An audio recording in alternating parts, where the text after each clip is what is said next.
મારું વતન છે એ સાવરકુંડલા તાલુકાનું ભાવનગર જિલ્લાનું. ત્યારે રાજકારણીઓને એ સિદ્ધાંત આરે કઈ નહીં, એ કેમ જ કરવાનું. જિલ્લાના 12 તાલુકાને કોઈ ત્યાં સીઆઈ ટકતા નહીં ઓફિસર. સૌરાષ્ટ્ર વાળા હું નહીં રહીશ. મારે આબરૂનો સવાલ છે ને દિવસે જ એને રાજીનામું આપી દીધું. હું પછી સુરત આવ્યો એટલે આખા ગુજરાતમાં પહેલી વહેલી બેંક વરાછા કોઓપરેટિવ રજીસ્ટ્રેશન માટે અમે મૂકી દીધી. હા, કે પૈસાથી નથી લઈ કે શું મિસ્ટર લાયસન્સ ને વરાછા બેંક બનાવવાના પૈસા કેટલા તમે આપ્યા? સેવા છે ને કોઈની જતી નથી. વરાછા બેંક ની ફાઇલ પાછી ઈ વખતે મારું હાર્ટ પેજ ન થયું ને. આ રૂશ્વત કેવી વસ્તુ છે, લાખ કે આરબીઆઈ ના ઓફિસર ને લઈ આવવો એટલે આ દારૂના બાટલા, આ બધું શું છે? તમને ક્યારે એવું થયું ખરું કે મેં પ્રામાણિકતા અને સત્યતા મેં જાળવી રાખી, આર્થિક રીતે ખોટ ખાપણ ક્યારેક? પણ 2 વર્ષ પહેલા 1 રૂપિયો નહીં કરું. મેં વરાછા બેંકમાં ડાયરેક્ટર તરીકે રહ્યા ઈ સમયગાળામાં અને 7 કરોડની લોન હૈયું બોલે કોલમ ચાલુ કરે. એક કણવીનો છોકરો આટલો તૈયાર થાય, રાજકોટ પૂંછા બંધ કરાવી.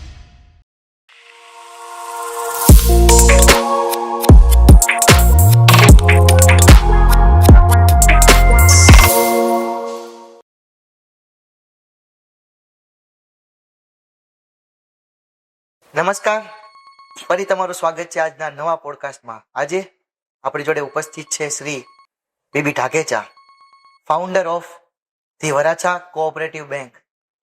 કહેવાય ને કે કાઠિયાવાડના રિસ્ક ટેકર, એટલે કે ધંધા માટે થનગંઠતા એવા યુવાનો એ સમયના, એમના માટે ફાઇનાન્શિયલ તરીકે એક કરોડરજ્જુ ખૂબ જ જરૂરી હોય છે કોઈ પણ ધંધામાં, કે એમને બિઝનેસ આગળ વધારવો હોય એ માટે એ સમયમાં ફાઇનાન્શિયલને ખૂબ જ વેગ આપનાર એક વ્યક્તિ કહી શકાય એવા બીબી ઢાકેચા સાહેબ આપણી જોડે ઉપસ્થિત છે.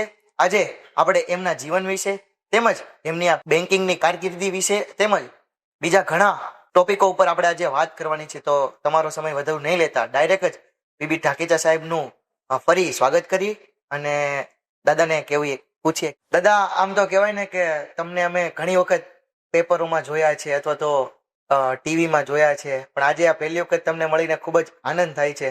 દાદા, પહેલો પ્રશ્ન એક પૂછું તો કોણ છે બીબી ઢાકેચા? તો તમારો જવાબ શું હશે? મારું વતન છે એ સાવરકુંડલા તાલુકાનું ભાવનગર જિલ્લાનું, ત્યારે છાપરી ગામ, અને હવે સાવરકુંડલા અમરેલીમાં ગયો એટલે હું મોસાળમાં ઉછર્યો. બાજુમાં જ એક ગાંધીયન કેળવણી આપતી સંસ્થા લોકશાળા ખડસલીમાં મેં મેટ્રિક સુધી અભ્યાસ કર્યો. ત્યાર પછી ઉચ્ચ શિક્ષણ છે એ લોકભારતી સણોસરા કેળવણીકાર મનુભાઈની સંસ્થા, એમાં હું કૃષિ સ્નાતક થઈ અને ત્યારબાદ તરત જ નોકરી ઉપર ચડી ગયો. એટલે ગુજરાત રાજ્ય સહકારી સંઘમાં નોકરીથી સીધો જ જુનાગઢ મુકાયો. શિક્ષણ, તાલીમ અને પ્રચાર એટલે ગામડાના માણસો સાથે જ સહકારી મંડળીઓમાં જઈને એમને તાલીમ આપવાની, એના પ્રશ્નો સોલ્વ કરવાના, નવી સંસ્થાઓ સહકારી ઊભી થાય તો એમાં મદદ કરવાની. એટલે 5 વર્ષ હું જુનાગઢ રહ્યો અને ત્યારબાદ વતનમાં પાછી બદલી થઈ એટલે ભાવનગર મારું જિલ્લા સહકારી સંઘમાં પોસ્ટિંગ થયું. એ 10 વર્ષ સુધી હું ભાવનગર રહ્યો અને ભાવનગર રહ્યો એ દરમિયાન મારી 3 વાર બદલી થઈ. કારણ કે આજે રાજકીય માણસો સાથે કામ કરવું અને સિદ્ધાંતમાં રહીને કામ કરવું, કારણ કે મારા સિદ્ધાંતો ગાંધીવાદી થોડાક રહ્યા, ત્યારે અત્યારના રાજકારણીઓને એ સિદ્ધાંત આરે કઈ નહીં, એ કેમ જ કરવાનું, એટલે ખોટું ન કરીએ એટલે પ્રોબ્લેમ થાય, એટલે બદલીઓ થયા કરતી હતી. એ દરમિયાન ભાવનગરમાં એક સામ્યવાદી બેન ઇન્દુબેન કરીને મને જિલ્લા સંઘમાં મળવા આવ્યા અને એમ કે ઢાકેચાભાઈ, અમે ગરીબ માણસોની સેવા કરીએ છીએ. વસુબેન જેમ અમદાવાદમાં એક સારી બેંક કરે છે એવી અમને એક બેંકની રચનામાં મદદ કરો. એટલે હું ઘોઘા વિસ્તારમાં, એ જ્યાં ગરીબ માણસો રહેતા હતા એ વિસ્તારમાં હું ગયો અને મેં જોયું કે પછાત લોકો છે. વસુબેનની પ્રવૃત્તિ તો મેં અમદાવાદ સાંભળી હતી કે બહુ સારી બેંક ચલાવે છે. એટલે એ બેનને મેં સલાહ આપી કે ભાઈ, અત્યારે તો આરબીઆઈ નું કદાચ રિસ્ટ્રિક્શન છે, પણ તમે એ દરમિયાન તમે અત્યારે પહોંચ બુક ને એવું બધું ચાલુ કરીને સભ્યોની નોંધણી કરો અને કદાચ છે 10 વર્ષ થવા આવ્યા છે અને રિસ્ટ્રિક્શન ઉઠી જાય તો આપણે બેંકની રચના કરી શકીશું. એટલે એને મેં મદદ કરીને પહોંચબુક છપાવીને સભાસદોને એવું બધું નોંધવું ચાલુ કર્યું. હવે એ દરમિયાન કિરીટસિંહ ગોહિલ નાયબ ગૃહ પ્રધાન, એને ખબર પડી. કિરીટસિંહ ગોહિલ મારા મિત્ર એટલા માટે થયા, એ ઘોઘા તાલુકાનું એનું નાનું એવું ગામ, અને એ સહકારી મંડળીના પ્રમુખ હતા. અને હું ભાવનગર જિલ્લામાં સહકારી પ્રવૃત્તિનું કામ કરતો હતો. એટલે કંજરડા મારા વિસ્તારમાં પાલીતાણાનું ગામ હતું ને કેસરીસિંહ એ અમારા ડિરેક્ટર હતા. એના દીકરા જયવંતસિંહભાઈ એ લોકભારતી સ્નાતક મારા કરતા 4 વર્ષ આગળ. એટલે અવારનવાર હું એને ત્યાં જાઉં એટલે એમ કહું, બાપુ હવે તમે આ કેસરીસિંહ બાપુ ઉંમરલાયક ત્યાં છે, હવે તમે આવો ફિલ્ડમાં, તમે લોકભારતી સ્નાતક છો, આપણે બધા આ જિલ્લાની સેવા કરવી જોઈએ. એમાં જોગાનું જોગ જિલ્લા પંચાયતની ચૂંટણી આવી અને જિલ્લા પંચાયતમાં એ ઉભા રહ્યા અને માધવસિંહની સરકાર હતી અને પહેલી જ વાર એ પ્રમુખ બન્યા. એટલે મારા મિત્ર અવારનવાર અમે ત્યાં પથિકાશ્રમમાં હું એને મળવા જાઉં. એ દરમિયાન કિરીટસિંહભાઈનો એકવાર રાત્રે પરિચય થયો. હું મારા ઘરે જતો હતો એટલે મને ખાલી એને એવું કીધું કે તમે એકલા જયવંતસિંહને જ સહકારી શિક્ષણ સમજાવો છો?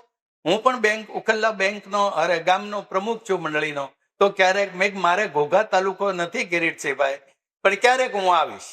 હવે જોગાનું જો ભાવનગર જિલ્લાના 12 તાલુકાને કોઈ ત્યાં સીઆઈ ટકતાની ઓફિસર, કારણ કે એટલી બધી દાદાગીરી કાર્યકરોની, એટલા માટે હું એક સૌરાષ્ટ્રનો ત્યાં ટક્યો હતો. એટલે મેં કીધું હું ઉખલ્લા આવીશ. એકવાર એના ગામમાં ગયો, બહુ મજાના કિરીટસિંહભાઈ લાગ્યા, ખાલી મંડળીના પ્રમુખ જ હતા. અને એમાં મને એનામાં થોડીક આત્મીયતા જાગી. એટલે ફરી એક ધારાસભ્ય ઘોઘાના ગુજરી ગયા અને બાય ઇલેક્શન આવ્યું. એમાં કિરીટસિંહભાઈ ફોર્મ ભર્યું, આવી ગયા અને એને નાયબ ગૃહ પ્રધાન તરીકેનું માધવસિંહભાઈ લીધું. એટલે મારી મિત્રચારી તો એવી ને એવી રહી. એટલે એને ખબર પડી કે ઢાકેજાભાઈ કોઈ હિન્દુબેન પેલી સામ્યવાદી કાર્યકર છે, એની બેંકની મદદ કરે છે. મને બોલાવ્યો મિત્ર તરીકે. એ કે તમે રહેવા દો, એ બેંક સામ્યવાદી છે અને આપણે બેંક બનાવવી છે. મેં કીધું પણ હવે એને મેં અધૂરું તો કેમ મૂકવું? એટલા માટે પછી વધારે એની યારે ચર્ચા ન કરી. અને એકવાર હું અમદાવાદ ગયો, રાજ સહકારી સંઘમાં અમે ધિરાણ સહકારી મંડળીમાં કારોબારી સભ્યો, એટલે 2-3 મહિને એકવાર મિટિંગ બોલાવે. એટલે એ દરમિયાન મારું સાસરું પણ બાપુનગર, એટલે બાપુનગરમાં મારા બાજુમાં જ વલ્લભભાઈ કાકડિયા મારા શાળા રહે, એને ત્યાં ધીરુભાઈ દૂધવાળા બેસવા આવેલા. એટલે હું ત્યાં ગયો એટલે મને કે કેમ પટેલ શું પ્રવૃત્તિ હાલે છે? મેં પછી એક બેંક હવે ભાવનગરમાં બનાવી દઉં, એક ઈચ્છા. તો એ ધીરુભાઈ તરત કે બેંક તો અમારે બનાવી, દ્વારકાદાસભાઈ અમને મદદ કરે છે ને કદાચ એ મેં તો તમે એ બનાવો, હું તો ભાવનગરમાં બનાવું છું. એને મને ખ્યાલ છે કોઈ કાર્યકરો છે ને આવું દોડીને બેંક ન બનાવી શકે. એટલે પછી હું એ છૂટો થઈને રાત્રે આવ્યો એટલે વલ્લભભાઈ કે ઓલા ધીરુભાઈ એમ કે છે કે હવે તમે અહીં મદદ કરો. એટલે મારી બદલીઓ તો ભાવનગરમાં ખૂબ થતી હતી. એટલે મેં વિચાર્યું કે જો હું ભાવનગરમાં હિંમત કરું છું તો પછી અમદાવાદમાં જો કરું તો ત્યાં મોટા ભાગે આપણા સૌરાષ્ટ્રના ભાઈઓ મિલ મજૂર તરીકે હતા. એટલે મેં એ વલ્લભભાઈને વાત કરી, મેં કઈ નહીં, ચાલો ને હું અહીં તમને મદદ કરું. મારી રાજ સહકારી સંઘમાં સર્વિસ તો ચાલુ હતી. એટલે 15 દી પછી પાછો આવ્યો અને આ લોકોની મિટિંગ કરી અને એના મુખ્ય પ્રયોજક ધીરુભાઈ રહ્યા અને બાકીના છે 13 પ્રયોજકો, કુલ 15 પ્રયોજકોનું બોર્ડ બનાવીને એની વિધિ ચાલુ કરી, પહોંચ બુકો ચાલુ કરી. ને ત્યારે મિલો બંધ હતી બાપુનગરમાં, એટલે શેર ભંડોળ એકઠું કરવું એ તો બહુ અઘરું. 100 રૂપિયાનો શેર લેવા નહીં કોઈને. પણ અમે પ્રચારનો તો હું માણસ હતો અને મારું સસરાનું બાપુનગર વિસ્તાર, એટલે બધી રીતે એ લોકોને લીધે અમે શેર ભંડોળ તો 4 લાખનું કરીએ ગયા. એટલે ટૂંકમાં ત્યાં સૌરાષ્ટ્ર કોઓપરેટિવ બેંક. હવે અહીંયા અમારે રાજસંઘમાં શું થયું, 2 વર્ષની રજાઓને દોડાદોડી કરી અને મને એવું થયું કે હવે સૌરાષ્ટ્ર બેંકમાં જ હું જાઉં તો સીધી રીતે હું મેનેજર તો ન રહી શકું. એટલે ડેવલપમેન્ટ ઓફિસર તરીકે એમાં હું ગોઠવાયો અને મેનેજર તરીકે બીજા કોઈને લીધા. પણ પછી મને એવું લાગ્યું કે અહીંયા હું એક કર્મચારી તરીકે આ લોકોને બેન્કિંગનું કોઈ જ્ઞાન નહીં. બધા છે થોડા રાજકીય, થોડા ધંધાદારી, એટલે વૈચારિક ભેદ ઉભા થયા. એટલે બેંકના ઉદઘાટન પહેલા મેનેજર જતા રહ્યા, કોટડાવાલા કરીને અમે લઈ આવ્યા હતા અમદાવાદ ડિસ્ટ્રિક્ટ ઉપર. મને કે તમારા સૌરાષ્ટ્ર વાળા અરે હું નહીં રહી શકું. મેં કીધું, સાહેબ એક દી રહો, કાલે ઓપનિંગ છે, તમે જોજો. આ મારે કહેવામાં કઈ વાંધો નથી, ઓપનિંગ છે, આ મારી આબરૂનો સવાલ છે. તા કે ના, આ લોકો કેવા છે, મને રાત્રે ગમે એવું કે આમ છે, એ મને સૂચના આપે. મેં કીધું હશે સાહેબ. એ ઓપનિંગ ને દિવસે જ એને રાજીનામું આપી દીધું. એટલે પછી મારે રાજીનામું આપવાનું હતું, એટલે મેં રાજીનામું એટલા માટે ન આપ્યું કે મેં બેંક બનાવી હતી, એટલે આ બેંક મારું મંદિર છે એમ માની અને મને એમાં 3-4 મારા સંબંધીઓ બધા આપણા પટેલો જ હતા. એને કારણે મેં કીધું મારે જવું તો ના કોટડાવાલા જતા રહ્યા. અને જોગાનું જોગ મારે પછી રાજીનામું મેં આપી જ દીધું. 1 મહિનો નોટિસ પી, એટલે એ દરમિયાન મેનેજરની ભરતી થઈ જાય. એટલે ત્યાંથી હું એને કહીને ગયો કે મેં જેવું રાજીનામું આવ્યું 3 બીજા ડિરેક્ટરો આપ્યું. ત્યારે બધા એ ઉદ્યોગપતિઓ હતા, નાના નાના 2-3 જ કાર્યકરો હતા કોંગ્રેસના, બાકી તો બધા ધંધાદારી. મેં કીધું એકવાર બોલું ને પછી પતી ગયું, હું અહીં નહીં રહી શકું. એટલે હું પછી સુરત આવ્યો અને કહીને આવ્યો કે હવે પછી છે એ સહકારી બેંક કેમ બને ને એ હું તમને કઈ બતાવીશ. અહીં તો મારે નોકરો કરવાનો હતો અને મારા પ્રમાણે હું બેંક ન બનાવું. હું તરત સુરત આવ્યો. એટલે ભાઈઓ અહીંયા મામાના દીકરા હીરામાં હતા, એટલે એમની સાથે મને હીરાનો પાછો શોખ થયો. એટલે હું આ ઇન્સ્ટિટ્યૂટમાં દાખલ થઈ ગયો તાલીમ હીરાની લેવાની. પણ મારો સ્વભાવ થોડો પ્રમાણિક, ખોટું ન કરવું. એટલે ભાઈઓ એમ કીધું તમે ધંધામાં નહીં ચાલો, કારણ કે આમાં તો 500નો માલ હોય, 1000નો કહેવો પડે અને તમે નહીં કહો. પણ મેં કીધું પણ એ તો મને લાગે હું શીખ્યો છું એ પ્રમાણે હું કહીશ. ટૂંકમાં પછી ટેક્સટાઇલમાં અમે પડ્યા. ટેક્સટાઇલમાં પડ્યા એટલે ત્યાં એક સંગઠન ઊભું થઈ રહ્યું હતું. ત્યારે હું તો હજી તો અમદાવાદથી આવ્યો હતો ને થોડા વખતમાં તો એ લોકોએ પછી નક્કી કર્યું કે આપણે કિમ પીપદરાના એસોસિએશનની પ્રથમ સાધારણ સભામાં જ મને ચેરમેન બનાવ્યો. પણ ત્યારે એટલા માટે મને બનાવ્યો કે કોંગ્રેસની સરકાર હતી અને મારે આ બધા કોંગ્રેસના અમરસિંહભાઈ ચૌધરી, વલ્લભભાઈ આરોગ્ય પ્રધાન જે થયા રાજકોટના, એ બધા સાથે સારા સંબંધો. એટલે એને કારણે આ કામોમાં હું કામ લાગુ એટલે મને બેસાડી દીધો. એટલે મારા પહેલા જ પ્રવચનમાં હું બોલ્યો કે ભાઈ તમે સંગઠન તમે બનાવ્યું છે, ચેરમેન હું બન્યો છું, તો મારે કંઈક આ સંગઠનને મદદ કરવી જોઈએ. હું રાજકીય તો તમને મદદ કરીશ, પણ સાથે એક બેંક પણ બનાવીશ જેથી કરીને આપણા ધંધામાં એ કામ લાગે. આ હું બોલેલો અને એમાં 91માં બોલેલો, 92માં રિસ્ટ્રિક્શન ઉઠી ગયું આરબીઆઈ. 82માં બંધ થયું હતું, એ 92માં ઉઠ્યું. ભેગું જ ત્યાં અમારે રાજસંઘના મારા અધિકારીઓએ કીધું કે હવે બેંક તમારે બનાવવાની વાત ચાલુ જ કરી દો, એલપીજી રિફોર્મ. હા, એટલે તરત બાયલો ત્યાંથી આવી ગયા રાજસંઘમાંથી. મેં ફોન કરી, નોકરી મારી એમ જ હતી એટલે બાયલો જ અહીંયા આવ્યા. બાયલો જ આવ્યા એટલે આખા ગુજરાતમાં પહેલી વહેલી બેંક વરાછા કોઓપરેટિવ રજીસ્ટ્રેશન માટે અમે મૂકી દીધી. અહીંયા હું મુખ્ય પ્રયોજક રહ્યો, બીજા 14 બીજા પ્રયોજકો સાઈડમાં રહ્યા અને એમાં અત્યારના મોટા ભાગના છે અને રજીસ્ટર કરાવી. વરાછા નામ કઈ રીતે રાખ્યું? હા, હવે એવું થયું કે અમદાવાદની અંદર સૌરાષ્ટ્ર કોઓપરેટિવ બેંક રાખ્યું. ત્યારે ત્યાં સૌરાષ્ટ્ર કોઓપરેટિવ એક મંડળ હાલે, યુવક મંડળનું નામ સૌરાષ્ટ્ર યુવક મંડળ હતું. એટલે ત્યાં તો બાપુનગરમાં તો સૌરાષ્ટ્ર વાળા બરાબર છે. પછી મેં અહીં નક્કી કર્યું કે સુરતમાં આવીને સૌરાષ્ટ્રની એક છાપ તો રહેવી જ જોઈએ, પણ સુરતની પણ રહેવી જોઈએ. એટલા માટે હું 68માં ટ્રેનિંગમાં હતો. જયારે હું નોકરીમાં જોડાયો ને તે 68માં હું ટ્રેનિંગમાં આવ્યો. ત્યારે મેં જોયું કે અહીંની જે સહકારી પ્રવૃત્તિ છે ને એ સૌરાષ્ટ્રની તો કોઈ દિવસ આપણી થવાની નહીં. એટલે મેં નક્કી કર્યું હતું કે હું કોઈ સહકારી સંસ્થા બનાવું તો સુરતની સહકારી સંસ્થાઓ હોય એવી બનાવું. એટલે નામ રાખવા માટે કાનજીભાઈની ઓફિસે હું ગયો. કાનજીભાઈ 15 ડિરેક્ટરોમાં પહેલા તો વરાછા કોઓપરેટિવ એટલે કે સુરતનું આવવું જોઈએ, કાં તાપી રાખીએ કાં સૂર્યપુર રાખીએ, પણ મને એમ લાગે છે કે વરાછા રાખીએ, કારણ કે આ વિસ્તાર આપણો વરાછા છે. વરાછા નામ રાખીને સિંહનું પ્રતીક ઉપર રાખીએ, જેથી કરીને આપણે સૌરાષ્ટ્ર વાળા છીએ. વરાછા એટલે સુરતીઓ, એટલે એકલી આપણી સૌરાષ્ટ્રની ન ગણાય અને સુરતીની પણ ન ગણાય. અને હું કિમ પીપોદરાના પહેલા બોલ્યો છું, તો કિમ પીપોદરા ટેક્સટાઇલ વાળા બધા રિંગ રોડ ઉપર છે, તો ત્યાં કઈ અને ત્યારે હું સૌરાષ્ટ્ર પટેલ સેવા સમાજમાં સક્રિય હતો. એટલે સમાજના બધા માણસોને જોડી અને એમાં ડાયમંડના આવી ગયા, ડોક્ટરે આવી ગયા, એવું બેલેન્સ કરી અને સૌરાષ્ટ્ર વરાછા કોઓપરેટિવ બેંક રાખ્યું. એક જ ધડાકે છે. એટલે આ સિંહનું નિશાની હવે તમને સમજાવું કે એટલા માટે કે સૌરાષ્ટ્ર વાળા એટલે સિંહ.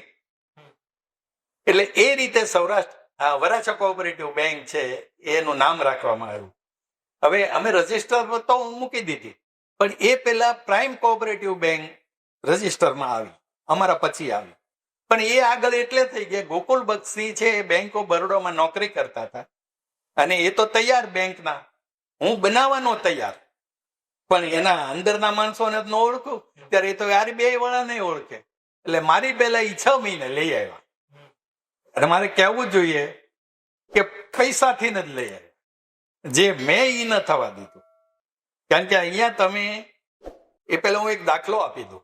સૌરાષ્ટ્ર બેંક બનતી હતી ત્યારે 82માં લાયસન્સ સૌરાષ્ટ્ર બેંકને મળી ગયું, સર્વોદયને અહીં ચાલુ એને પણ મળી ગયું. અને ચિમનભાઈ પટેલ એ સરદાર કોઓપરેટિવ અમદાવાદમાં બનાવતા હતા. એટલે સૌરાષ્ટ્ર બેંકને લાયસન્સ મળ્યું એટલે ભોળાભાઈ, એક ધજડી ગામ છે સાવરકુંડલાના, એ મહાલક્ષ્મી બિલ્ડરના મોટો બિલ્ડર, ચિમનભાઈનો એ ગમે એને. ચિમનભાઈને કે ધીરુ દૂધવાળાની તાકાત નથી આ બેંક લાવીએ, કે આ બેંક કોણ લાવ્યો? હું બનાવું છું સરદાર કોઓપરેટિવ, તો મને લાયસન્સ નથી મળતું, સૌરાષ્ટ્ર બેંકને કેમ મળી ગયું? તો કે અમારો એક કુંડલાના જુવાન છે, આ એ જ મહેનત કરે છે, ધીરુ દૂધવાળા શું મહેનત કરે એમ, આ એ લઈ આવ્યા છે, તક મને એ મેળવો. એટલે ત્યારે વિરોધ પક્ષના નેતા હતા ચિમનભાઈ. એટલે ભોળાભાઈ મને કે ચિમનભાઈને મળવું પડશે, એને સર્વોદય બેંકનું લાયસન્સ નથી મળતું. એટલે મેં ક્યાંથી મળે? હું જયારે બોમ્બે જતો લાયસન્સ માટે તો હું ક્લાર્ક પાસે બેસતો ને એ IG પટેલ પાસે, ગવર્નર પાસે બેસતા હતા. એમ લાયસન્સ થોડું મળે, એમ મેં ભોળાભાઈને એવું કીધેલું. તો કે ના, હવે એને મળવું તો પડશે. તો એકવાર ચિમનભાઈ એને ટાઈમ આપ્યો એટલે મને લઈ ગયા ભોળાભાઈ એને બંગલે અમદાવાદ. એને ત્યાં એના પટાવાળાને ચિમનભાઈને તે એના ઘરે રહેલો સંબંધ હોય એટલે કે ચિમનભાઈ આવે ને ગાંધીનગરથી, એટલે સાહેબને મેળવી આપજો, હું મારું કામ પતાવીને આવું છું. એટલે હું તો એના ઓફિસની બહાર બેઠો હતો, મારી કોઈ પર્સનાલિટી નહીં. ચિમનભાઈ બટકીદાસ કટકટ કટ કરતા આવ્યા અંદર, આવીને પટાવાળાએ કીધું હોય કે ભોળાભાઈ આ મૂકી ગયા છે સાહેબને. એટલે ફ્રેશ થઈને મને એને બોલાવ્યો. હું જેવો દાખલ થયો ને, તમે જોજો નેતાઓ કેવા હોય એમ. આમાં એક વખતનો મુખ્ય પ્રધાન રહી ગયેલો માં, અમે જાહેરમાં પાછું ઓપનિંગમાં કીધું, જે અત્યારે હું તમને કહું છું ને, એ વરાછા બેંકના ઓપનિંગમાં આ જ શબ્દો કીધા. મને કે શું મિસ્ટર, લાયસન્સ ને વરાછા બેંક બનાવવાના પૈસા કેટલા તમે આપ્યા? હું તો જોઈ રહ્યો, મને બેસવાનું ન કીધું અને સીધો જ આ જ પ્રશ્ન પૂછ્યો. અહીંયા આમ બેઠા હતા. ચિમનભાઈ પૈસા થોડા આપવાના હોય?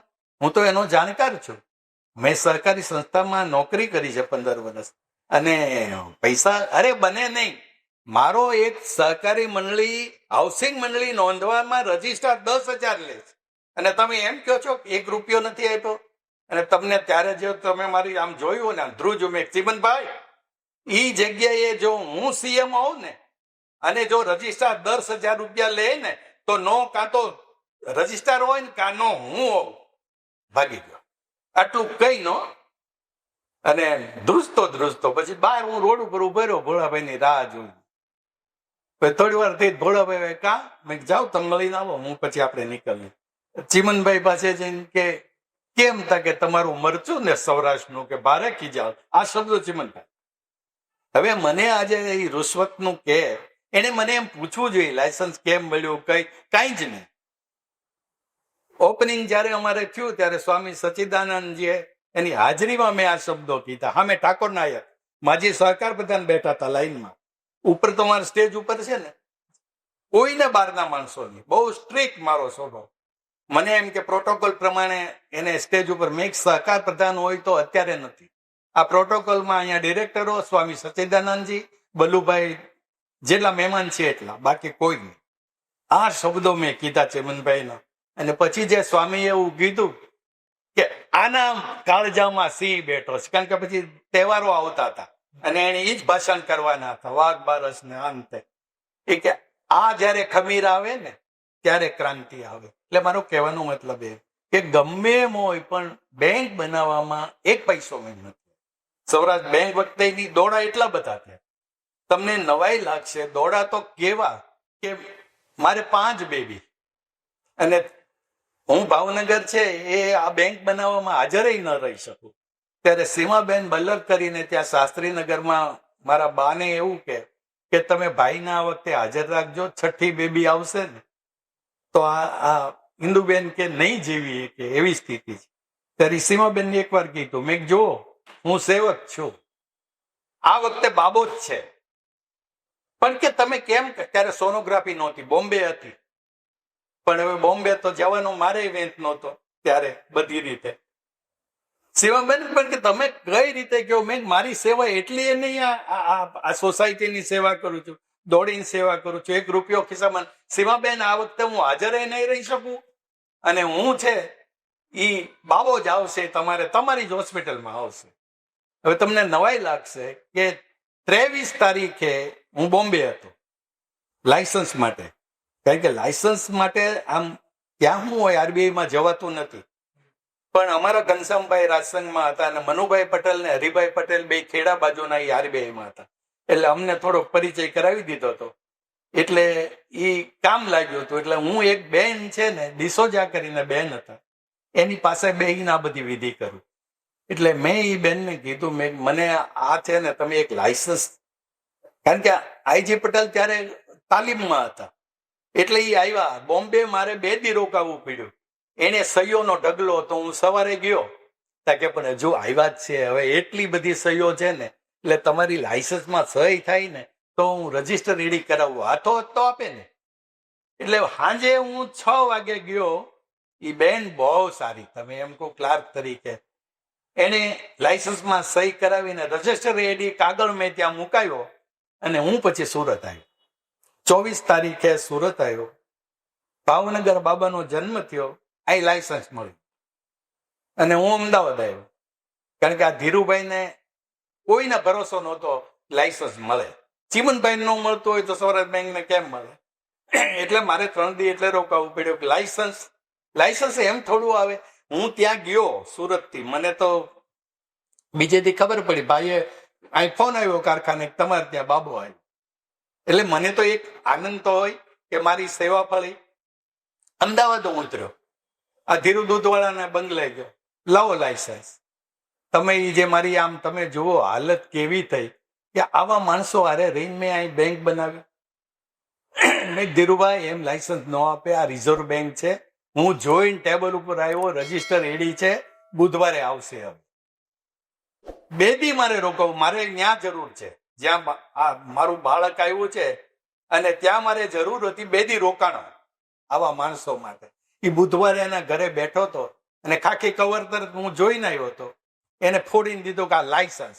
જેમ ઓલા ચીમનભાઈ અહીંથી ગયો ને એમ જ ગયો ત્યાંથી, અને સીધો બસ સ્ટેન્ડેથી બસ પકડી અને જયારે હું મારી સોસાયટીમાં પહોંચ્યો છું ભાઈ, ત્યારે તમે જુઓ સોસાયટીનો કોઈ આનંદ. ત્યાંનો હું પ્રમુખ હતો અને લોકોનો 2 દી આનંદ. એટલે અને હું એમ ગેરહાજર હતો. એ જેવો હું ગયો પહોંચ્યો ને, હું 5-6 વાગે પહોંચ્યો હતો. હર્ષના આંસુ મારા ઘરમાં, સોસાયટીના બધા આવીને, એ ઢાકેચા ભાઈ આ પણ મેં કીધું ભાઈ મારે આ એક છે ને, એક કુદરતે અહીંયા કર્યું ને મારે જે ઓલાને બતાવી દેવાનું હતું કે આ લાયસન્સ. કહેવાનો મતલબ એમ છે કે સેવા છે ને કોઈની જતી નથી. એ દ્રષ્ટિએ એ લાયસન્સ મળ્યું. હવે વરાછા બેંકનું પણ એવું થયું કે હું પૈસા ના આપી શકું. ભવનભાઈ એમ કે ભાઈ આ રજીસ્ટર મેં જો હું બેંક બનાવું કે સોસાયટી બનાવું, જો મારી તાકાત હોય વગર પૈસા બને તો જ બનાવું. ગોકુલ બક્ષી તો તૈયાર માણસ હતા. હવે તમને નવાઈ લાગશે, પૈસા વિના હાલ્યું. એમાં એક જયંતિભાઈ કરીને એડીઆર હતા. એડીઆર એટલો પવિત્ર માણસ કે રજીસ્ટ્રાર ઉપાધ્યાય હતા. સહેજ ઈચ્છા નહીં હોઈ શકે, આ તો મને કહેવામાં કઈ વાંધો નથી, ક્લાર્કની પણ હોઈ શકે. પણ જયંતિભાઈએ મારું જોયું કે આ માણસ દોડે છે, 1 રૂપિયા વિના એને મદદ કરી અને રજીસ્ટ્રેશન તો કરી નાખ્યું. પછી આરબીઆઈમાં ફાઇલ ગઈ વરાછા બેંકની. હવે ત્યાં પછી હું કર્યું, ગોકુલ બક્ષી એક વ્યાસ કરીને છે એ લાયસન્સ બ્રાન્ચમાં એટલે લાયસન્સ બ્રાન્ચમાં ત્યાં ગઈ એટલે ગોકુલ બક્ષી પૈસા આપી આવી. સિટી માધવન અહીંયા ઉધના જે કોઓપરેટિવ એ પણ પૈસા આપ્યા. એટલે પેલો વ્યાસ મને ફોન કરે, ધાકેજા ભાઈ તમે અહીં આવી જાઓ, આ તમારું બધું છે એ તૈયાર છે, પૈસા આપી જાઓ. મેં શેના સાહેબ પૈસા છે ને? તો કે પૈસા તો આપણે મેં શેના? તો ફાઇલ પાછી મોકલી દીધી. તમે જુઓ, આ તો આખી વરાછા બેંકની ફાઇલ પાછી મોકલી દીધી. હવે ફાઇલ પાછી આવે એટલે પતી ગયું. તમે એ વખતે મારું હાર્ટ ફેલ ન થયું ને, એમાં રજડેડીથી ફાઇલ આવી આખી. હું આમ 1-2 મિનિટ સુધી આમ બેઠો રહ્યો. ઓહો બાપા, તો આ પૈસા, આ રૂશ્વત કેવી વસ્તુ છે લાચની. અને 2 મિનિટ પછી કોણ જાણે મારામાં ઈશ્વરી કેવી શક્તિ આવી. હું આમ ખાલી આમ ઘરમાં હવે બેંક બનશે બસ. હવે એક તો ફાઇલ અહીં પડી છે અને હું એમ કહું હાથ પછાડીને મારા ઘરના બધે કે શું છે? મેં કાંઈ નહીં, ઘરના ના આવું તો બધાને ખબર હું આ દોડા કરું છું. એ તરત જ છે એ આ કાનજીભાઈની ઓફિસેથી ને ભવનભાઈની ઓફિસે કોરસ્પોન્ડન્ટ કરતા, તમારે જાણ તો કરવી પડે. મેં કીધું ફાઇલ ભવનભાઈ પાછી આવી છે, હું કાલે જ અમદાવાદ જાઉં છું. તો કાલે હું આવું. આ નરેન્દ્રભાઈ જે બેઠા હતા લાંબા એ, અને જે કે પટેલ જેને ગાડી એક જ હતી અમારા પ્રયોજકની, એ 4 જણા અમે અમદાવાદ ઉપડ્યા. આરબીઆઈમાં જવાય નહીં, બહુ રિસ્ટ્રિક્શન હોય છે, પણ હું મુખ્ય પ્રયોજક હતો એટલે મેં તમે નીચે ઉભા રહ્યો, હું જાઉં. એટલે હું ત્યાં ગયો. લાયસન્સ બ્રાન્ચમાં એક સારા ઓફિસર ત્યાં આવેલા બદલીને. એટલે મેં કીધું વ્યાસને તો મળું. તો વ્યાસ રજા ઉપર. ઈ શું, એને પીવાની ટેવ, એટલે પીને આ બધા પાસે પૈસા માગે.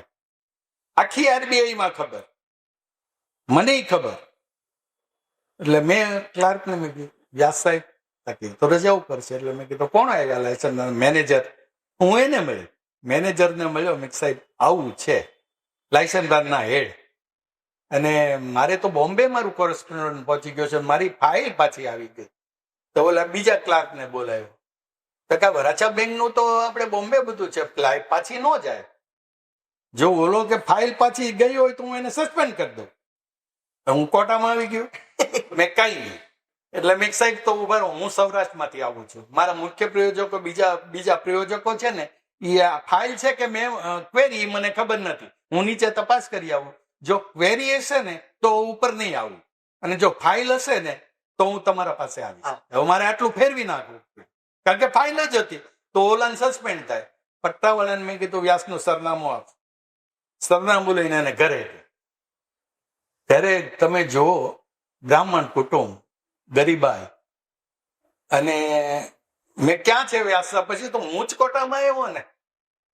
તો ઓલા બેન કે કેમ? મેં કીધું આને મારી ફાઇલ પાછી મોકલી દીધી છે, અને સાહેબે કીધું છે કે આને હું સસ્પેન્ડ કરી દઉં. એ બેન કે ભાઈ સાહેબ આ દારૂમાં જાય છે બધું, આ દારૂમાં એને ફાઇલ તમારી મોકલી છે. તો મેં ક્યાં છે? મેં કેમ સાહેબ તમે આ કેમ ભૂલ કરી? પછી તો તમે જુઓ ને, મેં સાહેબે હમણાં કીધું છે જો ફાઇલ પાછી આવી હોય ને તો સસ્પેન્ડ કરી દઉં. તો ક્વેરી આવી છે એમ કહીને હું આવ્યો છું. હવે તમારે શું કરવું છે? ધ્રુજવા માંડે. એક તો માંદો હતો, ગેંગરીન થયું હતું, ડાયાબિટીસ ખૂબ. મારી યારે સુરત ચાલો, અત્યારે ને અત્યારે સુરત તમારે આવવાનો છે, તાવ એને હતો. પછી આ જે કે નહીં, હું આને આ તો તમે અપહરણ કરો છો, કેસ થાય. હું મુખ્ય પ્રયોજક છું, કેસ મારી માથે થશે ને, તમે તો બધા પ્રયોજક છો.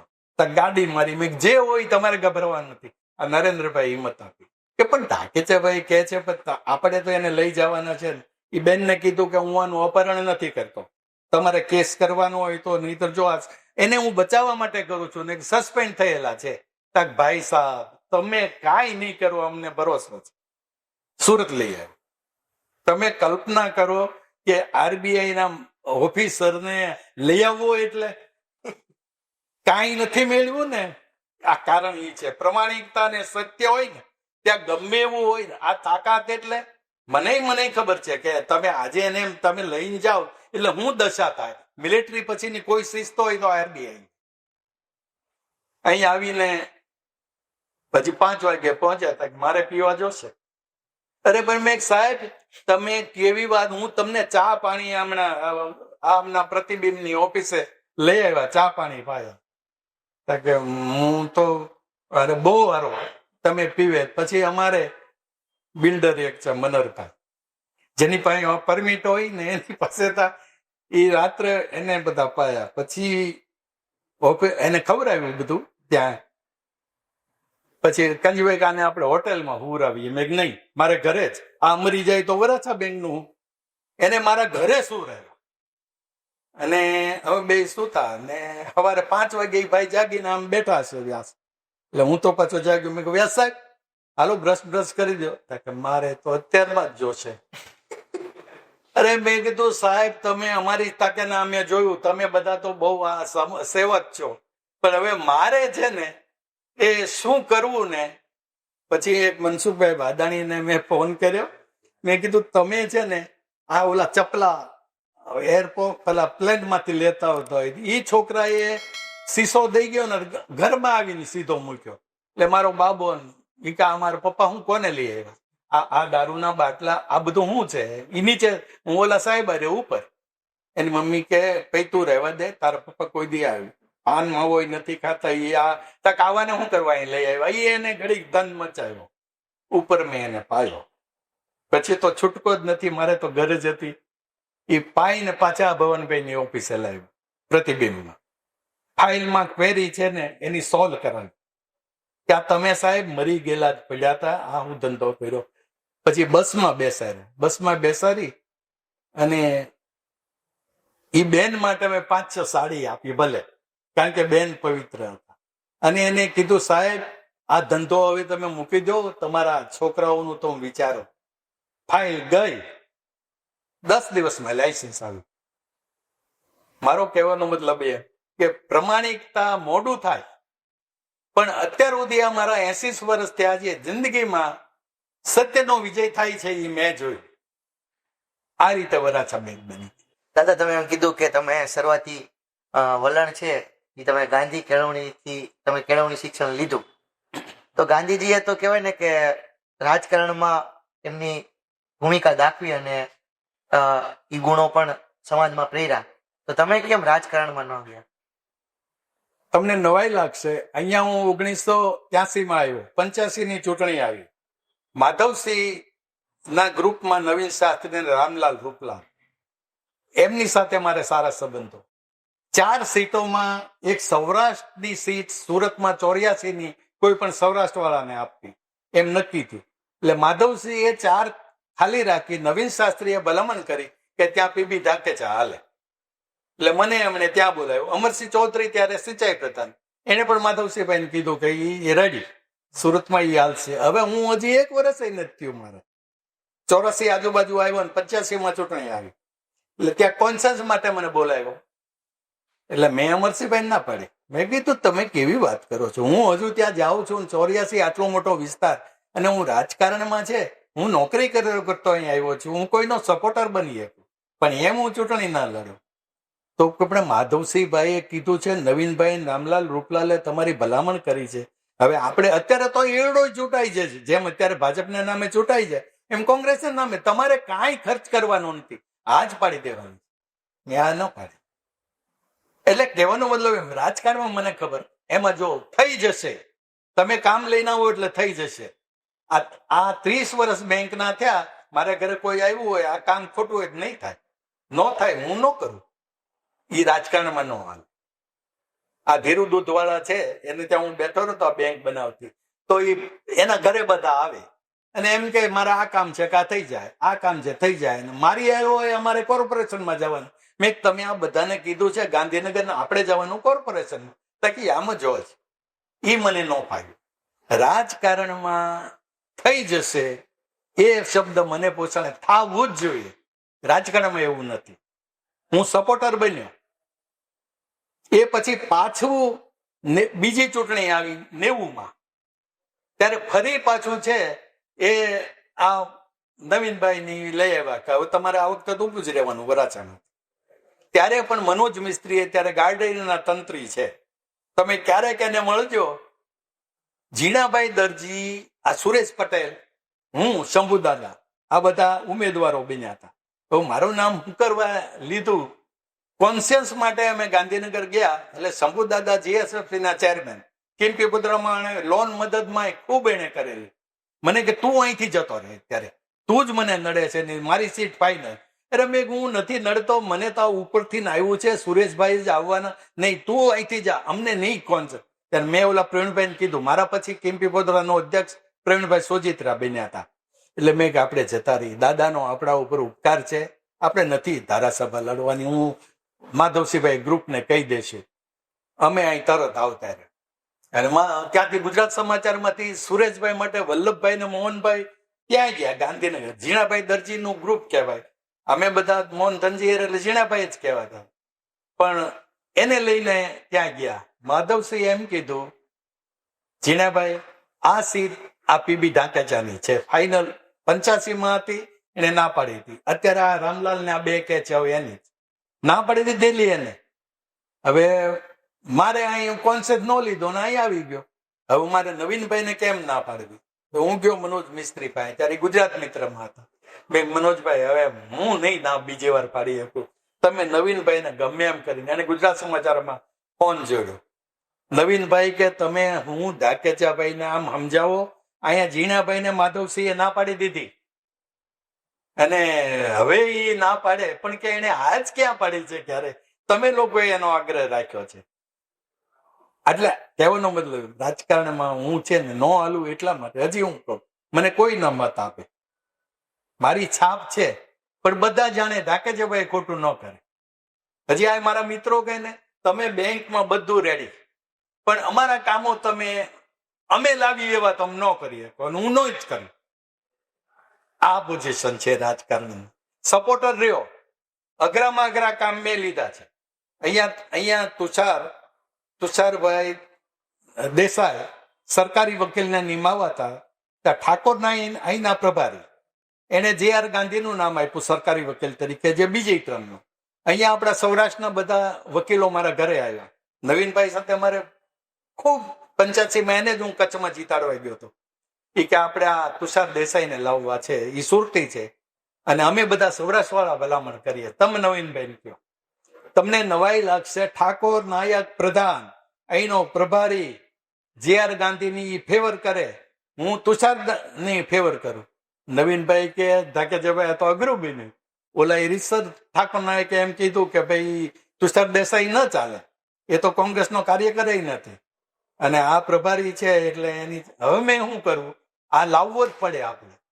તો ત્યારે ઓશાંગ મિર્ઝા યુવક કોંગ્રેસનો પ્રમુખ હતો. એક લેટર પર ફ્રી લઈ લો તો એ એડવોકેટ. મેં આ લોકોને વાત કરી, જીરવાજભાઈ વસોયા અને ધીરુ વાડે બધાને, તો એમણે એ લેટર લાવી દીધો. આ તુષાર દેસાઈ આવ્યા. એ તુષાર દેસાઈ મારે ઘરે આવ્યા હતા. કેટલા રૂપિયા જોઈએ સાહેબ? એને મેં કાઢી મૂક્યા હતા. રૂપિયાની મને વાત કરી. અને ઓલા સૌરાષ્ટ્રના વકીલોને કીધું, આવા ધંધા તમે કરો છો? મારે પૈસા માટે હું આ પણ લઈ આવ્યો એને. એટલે હું સપોર્ટર સારી રીતે બન્યો. એવા મેં તો ઘણા બધા કામો લીધા. અત્યારે વલ્લભભાઈ વાહન પ્રધાન લ્યા ને, એ વાહન પ્રધાન હતા, અને મારા 2 કામો લોકોના નથી કર્યા, એના મેં એવા અમદાવાદમાં કામો કર્યા. રૂપાવટીના પટેલ જજ, નામ ટૂંકું ભૂલી ગયો છે, જજ છે, એને એક્ટર જોતું હતું, અને 2 વર્ષ એક્સટેન્શન. નવીનભાઈ છે કાયદા પ્રધાન, એને એક નક્કી કર્યું હતું કે જજોને, તો મને આ વલ્લભભાઈ જે અત્યારે વાહન પ્રધાન રહી ગયા મારા સાલા, એ મને અજમાવ્યો. એ કે અમે આ પટેલ સાહેબને એક્સટેન્શન જોઈએ છીએ. અને મેલ પણ મેં કીધું, તમે કેવી કેબિનેટ મંત્રી, જજ સાહેબનો મુદત મારે 2 વર્ષની લેવાની, તો હું ટૂંકો ન પડું. ધીરુ દૂધવાળા ત્યારે કૃષિ પ્રધાન હતા, મધુ ભુવા લાઇટ પ્રધાન હતા, વીજળી પ્રધાન. એ 2 મહેનત કરી, પણ નવીનભાઈ ગાંઠા નથી. તો હવે તમારે જ આવવું પડશે. તો આપણા સૌરાષ્ટ્રના રૂપાવટીના, હું એનું ટૂંકું નામ છે ભૂલી ગયો, પણ બહુ પ્રમાણિક જજ. મેં વલ્લભભાઈને મેં કીધું, હાલો તમારી સાથે હું ગાંધીનગર આવું, પણ જજ તાકે પ્રમાણિક છે. એટલે એ બધા એને બહાર બેહાર્યા. જજને બંગલે અમે ગયા. તો જજને બંગલે ગયા તો મારી સામે જોવેની જજ. હવે મારી કોઈ પર્સનાલિટી નહીં. જો મધુભાઈ કે 2 મિનિસ્ટરથી ન થયો, આ થુલિયાથી શું થાય, એ પછી આ જ શબ્દો એને વાપર્યા તો. એટલે અમે ફિયાટમાં ગયા, એ ગરીબ બુલેટ છે એ હલાવે, વલ્લભભાઈ બેઠા, હું ને જજ અહીંયા. મારી સામે વાત ન કરે ગાંધીનગર. કારણ કે એને એમ છે વલ્લભભાઈ આ ખાલી બનાવટ કરવા લઈ જાય છે. એ બધાને બાર બંગલે બેહારી મેં નવીનભાઈને કીધું કે આબરૂનો સવાલ છે, આ મારા લેવલનું કામ નથી ને આ વલ્લભભાઈના બાપુનગર વાળા આ લેવા છે. તક શું છે? મેં આ જજ ટીકે પટેલ કેવું કઈક નામ એનું હતું, અને અહીંયા જજ છે અને 2 વર્ષનો એક્સટેન્શન જો આપો કે ઈ એક પટેલ તો અહીંયા ઘીકાટા રોડ ઉપર કોર્ટમાં ઈ વકીલ તો પાછા હોય જ.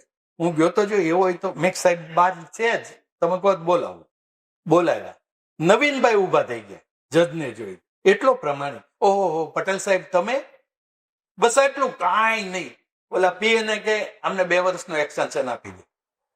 ચા પાણી પીધા અને પછી ગાડીમાં બેઠા જજ ખીલ્યા. એ કે આ હવે કાંઈ નહીં, હું કે તમને થુલિયા સમજતો તો આ શબ્દો હવે મને કયો આ રાજ કયો, આ 2 મિનિસ્ટર થી ન થાય ના કેમ થયું? મેં સાહેબ સાંભળવું છે. 85માં મને અહીંયા ટિકિટ મળવાની હતી, હું ન આવ્યો, સુરતમાં લડી તો નવીનભાઈ કહે તમે કચ્છમાં આવો. કચ્છમાં ખીમજી જયસંગ ને ટિકિટ નો આપી એટલે એ આડા હાલતા હતા, બહુ મોટી મુશ્કેલી. અને નવીનભાઈ ત્યાં અંજાર એનું વતન એટલું જ. હું ચૂંટણી જીતાડવા ગયો હોય ને અહીંથી 1.5 લાખ લઈને ગયો હતો સુરત ગ્રુપ કરીને. આવીને મેં જોયું તો બહુ અઘરું છે, નવીનભાઈ નું કોઈ ફિલ્ડ જ નથી, એનું વતન મારું જેમ છાપરી વતન, બે કાંઈ ન કર્યું હોય તો હું શું કુંડલામાં લડી શકું, એવું હતું. પણ કોણ જાણે કુદરતી ધાક બેસી ગઈ અને રાજીવ ગાંધી આવવાના હતા ત્યારે બેનર માર્યા હતા 20 ફૂટ 20 બાય 10 ના. એ સીધું જ એને બેનરમાં ધ્યાન જાય એવા 2 સુરત ગ્રુપના સૌજન્યથી. પછી ત્યાંના ખીમજી જયસંગને પણ આઈડિયાથી દબાવી દીધા હતા. પ્રચાર થોડુંક હું ત્યારે ખોટું મેં માધવસિંહભાઈને મેં ખીમજીને ફોન કરાવી દો કે આ ઢાકેજાભાઈ સુરતથી આવ્યા ને, સુરત ગ્રુપ બહુ શક્તિશાળી છે. એકલો હું જ હતો, એકલો, બાકી ક્યાં કોઈ હતું. અને હાલી ગયું. ચૂંટણીની 1 તારીખે અહીંથી ફોન આવ્યો ભાઈને કે ભાઈ બીમાર છે ને અશક્તામાં દાખલ કર્યા છે, બને તો જલ્દી આવી જાઓ. એકનો એક દીકરો, એકનો એક દીકરો. નવીનભાઈ મેં કીધું મારી બીમાર છે ને મારે હવે જવું પડશે. તો નવીનભાઈ એટલું બોલ્યા કે આ ગોઠવેલું સારું કેમ? કાંઈ નહીં, હવે મેં હું અહીં કરું ભાઈ મારા મામાના દીકરાને ફોન કરું કે આખરે તો ભાઈ તમે જ સાચવા છે, હું તો બહાર જ ફર્યા કરો છું, તમે એને સંભાળી લેજો. આ નવીનભાઈની એક જો હું જીતાડી દઉં ને, બોલ્યો છું કે હું 15,000 મતે તો તમને જીતાડીશ એમ. ફિલ્ડમાં ફરીને પછી કનુભાઈ મારી યારે આવ્યા હતા, દિનેશ સીટવા 2-3 જણા 2 દી રોકાઈને પછી પાછા આવતા. એ દરરોજ ફોન લાઈટ લઈને આવે ત્યાં મારા સાધુભાઈ નો કે મારી હવે તમને ઝંખે છે. મેં કીધું હાલો મારો જીવ છે ને 2 જગ્યાએ છે, પણ હવે હું એકવાર બોલી જાઉં છું ને કે હું જીતાડું એમાં બરોબર 5મી ચૂંટણી પૂરી થઈ અને હું અહીંથી જીપ ભાડે કરીને ગયો હતો. એ એક સરપંચને મૂકવા ગયા અને નિમા આચાર્ય જે સ્પીકર રહી ગયા એને ભાવેશ આચાર્ય, એ 2 નવીનભાઈ વિરુદ્ધ હતા, 2ને મેં એક કર્યા હતા. એને બંગલે જ હું જમતો હતો, સર્કિટ હાઉસમાં રહેતો હતો. એ નિમાબેને ઉપાડ્યો. એ કે દરરોજ એ જ ઉપાડે, હું ને ભાવેશભાઈ જમતા હોય ને એવા ટાઈમે ફોન આવે. એટલે નિમાબેન કે તો આપો સાહેબને એમ કીધું ને, ઉપાડ્યો. મેં રમેશ મારી ગયા. મેં કાંઈ નહીં, હું મારી ગાડી બહાર ગઈ છે, રાતના 10 વાગે આવું છું અને સવારના 10 ન પહોંચું તો કનુભાઈને કહેજે અગ્નિદાહ દઈ દે, પણ લોકોને ખોટી નહીં કર. એ તમને નવાઈ લાગશે. નીચે ટેક્સી વાળા ઉભા હતા, એને ખબર પડી સાહેબના બા ગુજરી ગયા ને એની ટેક્સી એક મુસલમાન હતો, ચાચા. કચ્છની ચૂંટણીમાં કોઈ દી નથી બન્યું કે સાંજે થાય બધા બિલો છે એ ચૂકવાઈ ગયા હોય. એ ચાચો તરત નીચે આવીને મેં કીધું ઓલો આવ્યો હતા કે હું તમને સુરતથી મૂકવા આવું, 1 પૈસો ન લો. અમારી જિંદગીમાં હું કે ઘોડાગાડી હલાવતો ત્યારથી ના ચૂંટણીઓ અમને કોઈ ટાઈમે પૈસા આપ્યા નથી. હજી તમે પૈસા આપો છો અમને 5 વાગે અત્યાર સુધીના, પણ હું તમને બસ તમે ન સુરત જાત ત્યાં સુધી તમારા દર્શન. હવે મારી ગુજરી ગયા, હું તમને મૂકવા આવું. મેં ચાચા મારી ગાડી હમણાં આવી જાય તા કે નહીં, એ ક્યારે આવે એ ખબર નથી ને તમારે જલ્દી પહોંચવું જોઈએ. ઇધરમાં ભાઈ મૂકીને આવ્યો. એ અમે ત્યાંથી 10 વાગે ભાગ્યા. ડ્રાઈવરને મેં એમ કીધું મને જીપ, મેં ભાવનગરમાં મારે જીપ જ હતી, મને જીપ હલાવવા દે. અરે કે હું તમને પણ મેં કીધું મને મારા બા ગુજરી ગયા મને ખબર, હું ટાઈમે પહોંચું. તક હું તમને ટાઈમે પહોંચાડી દઉં. હવે એક તો બધા લોકો આવ્યા હતા, દિનેશભાઈ પેલું એને હથિયારો લીધેલા, તરવારો, ભાલા, કાયદેસર બધી, એની પહોંચો એ બધું જીપમાં નાખ્યું. જીપમાં નાખી તમને નવાઈ લાગશે, હું અહીંયા 10:05 પહોંચ્યો. લોકો ત્યારે લે લાગતું, ને અમારા કનુભાઈ નું ગ્રુપ મોટું, મારા મામાના દીકરા મનુ ડાયા, દાસ ધામીન, બધા જે કાંઈ હતા એ રાત આખી જાગતા. તરત જ શમશાન. મેં જજ સાહેબને, ડીકે પટેલને કીધું કે આ રાજ માં મેં ખોઈ છે એકનો એક દીકરો નવીનભાઈને જીતાડવામાં. આવા તો કેટલાય નવીનભાઈ મારા કામ કર્યા. કહેવાનો મતલબ એ તો હંમેશા છે ને, એ કોઈનું તમે કામ કરો તો એ કામ લાગ્યું છે મારી જિંદગીમાં. મેં બીજું કઈ નથી મેળવ્યું, બસ મારી પ્રમાણિકતા ને સત્ય મને કામ લાગે છે.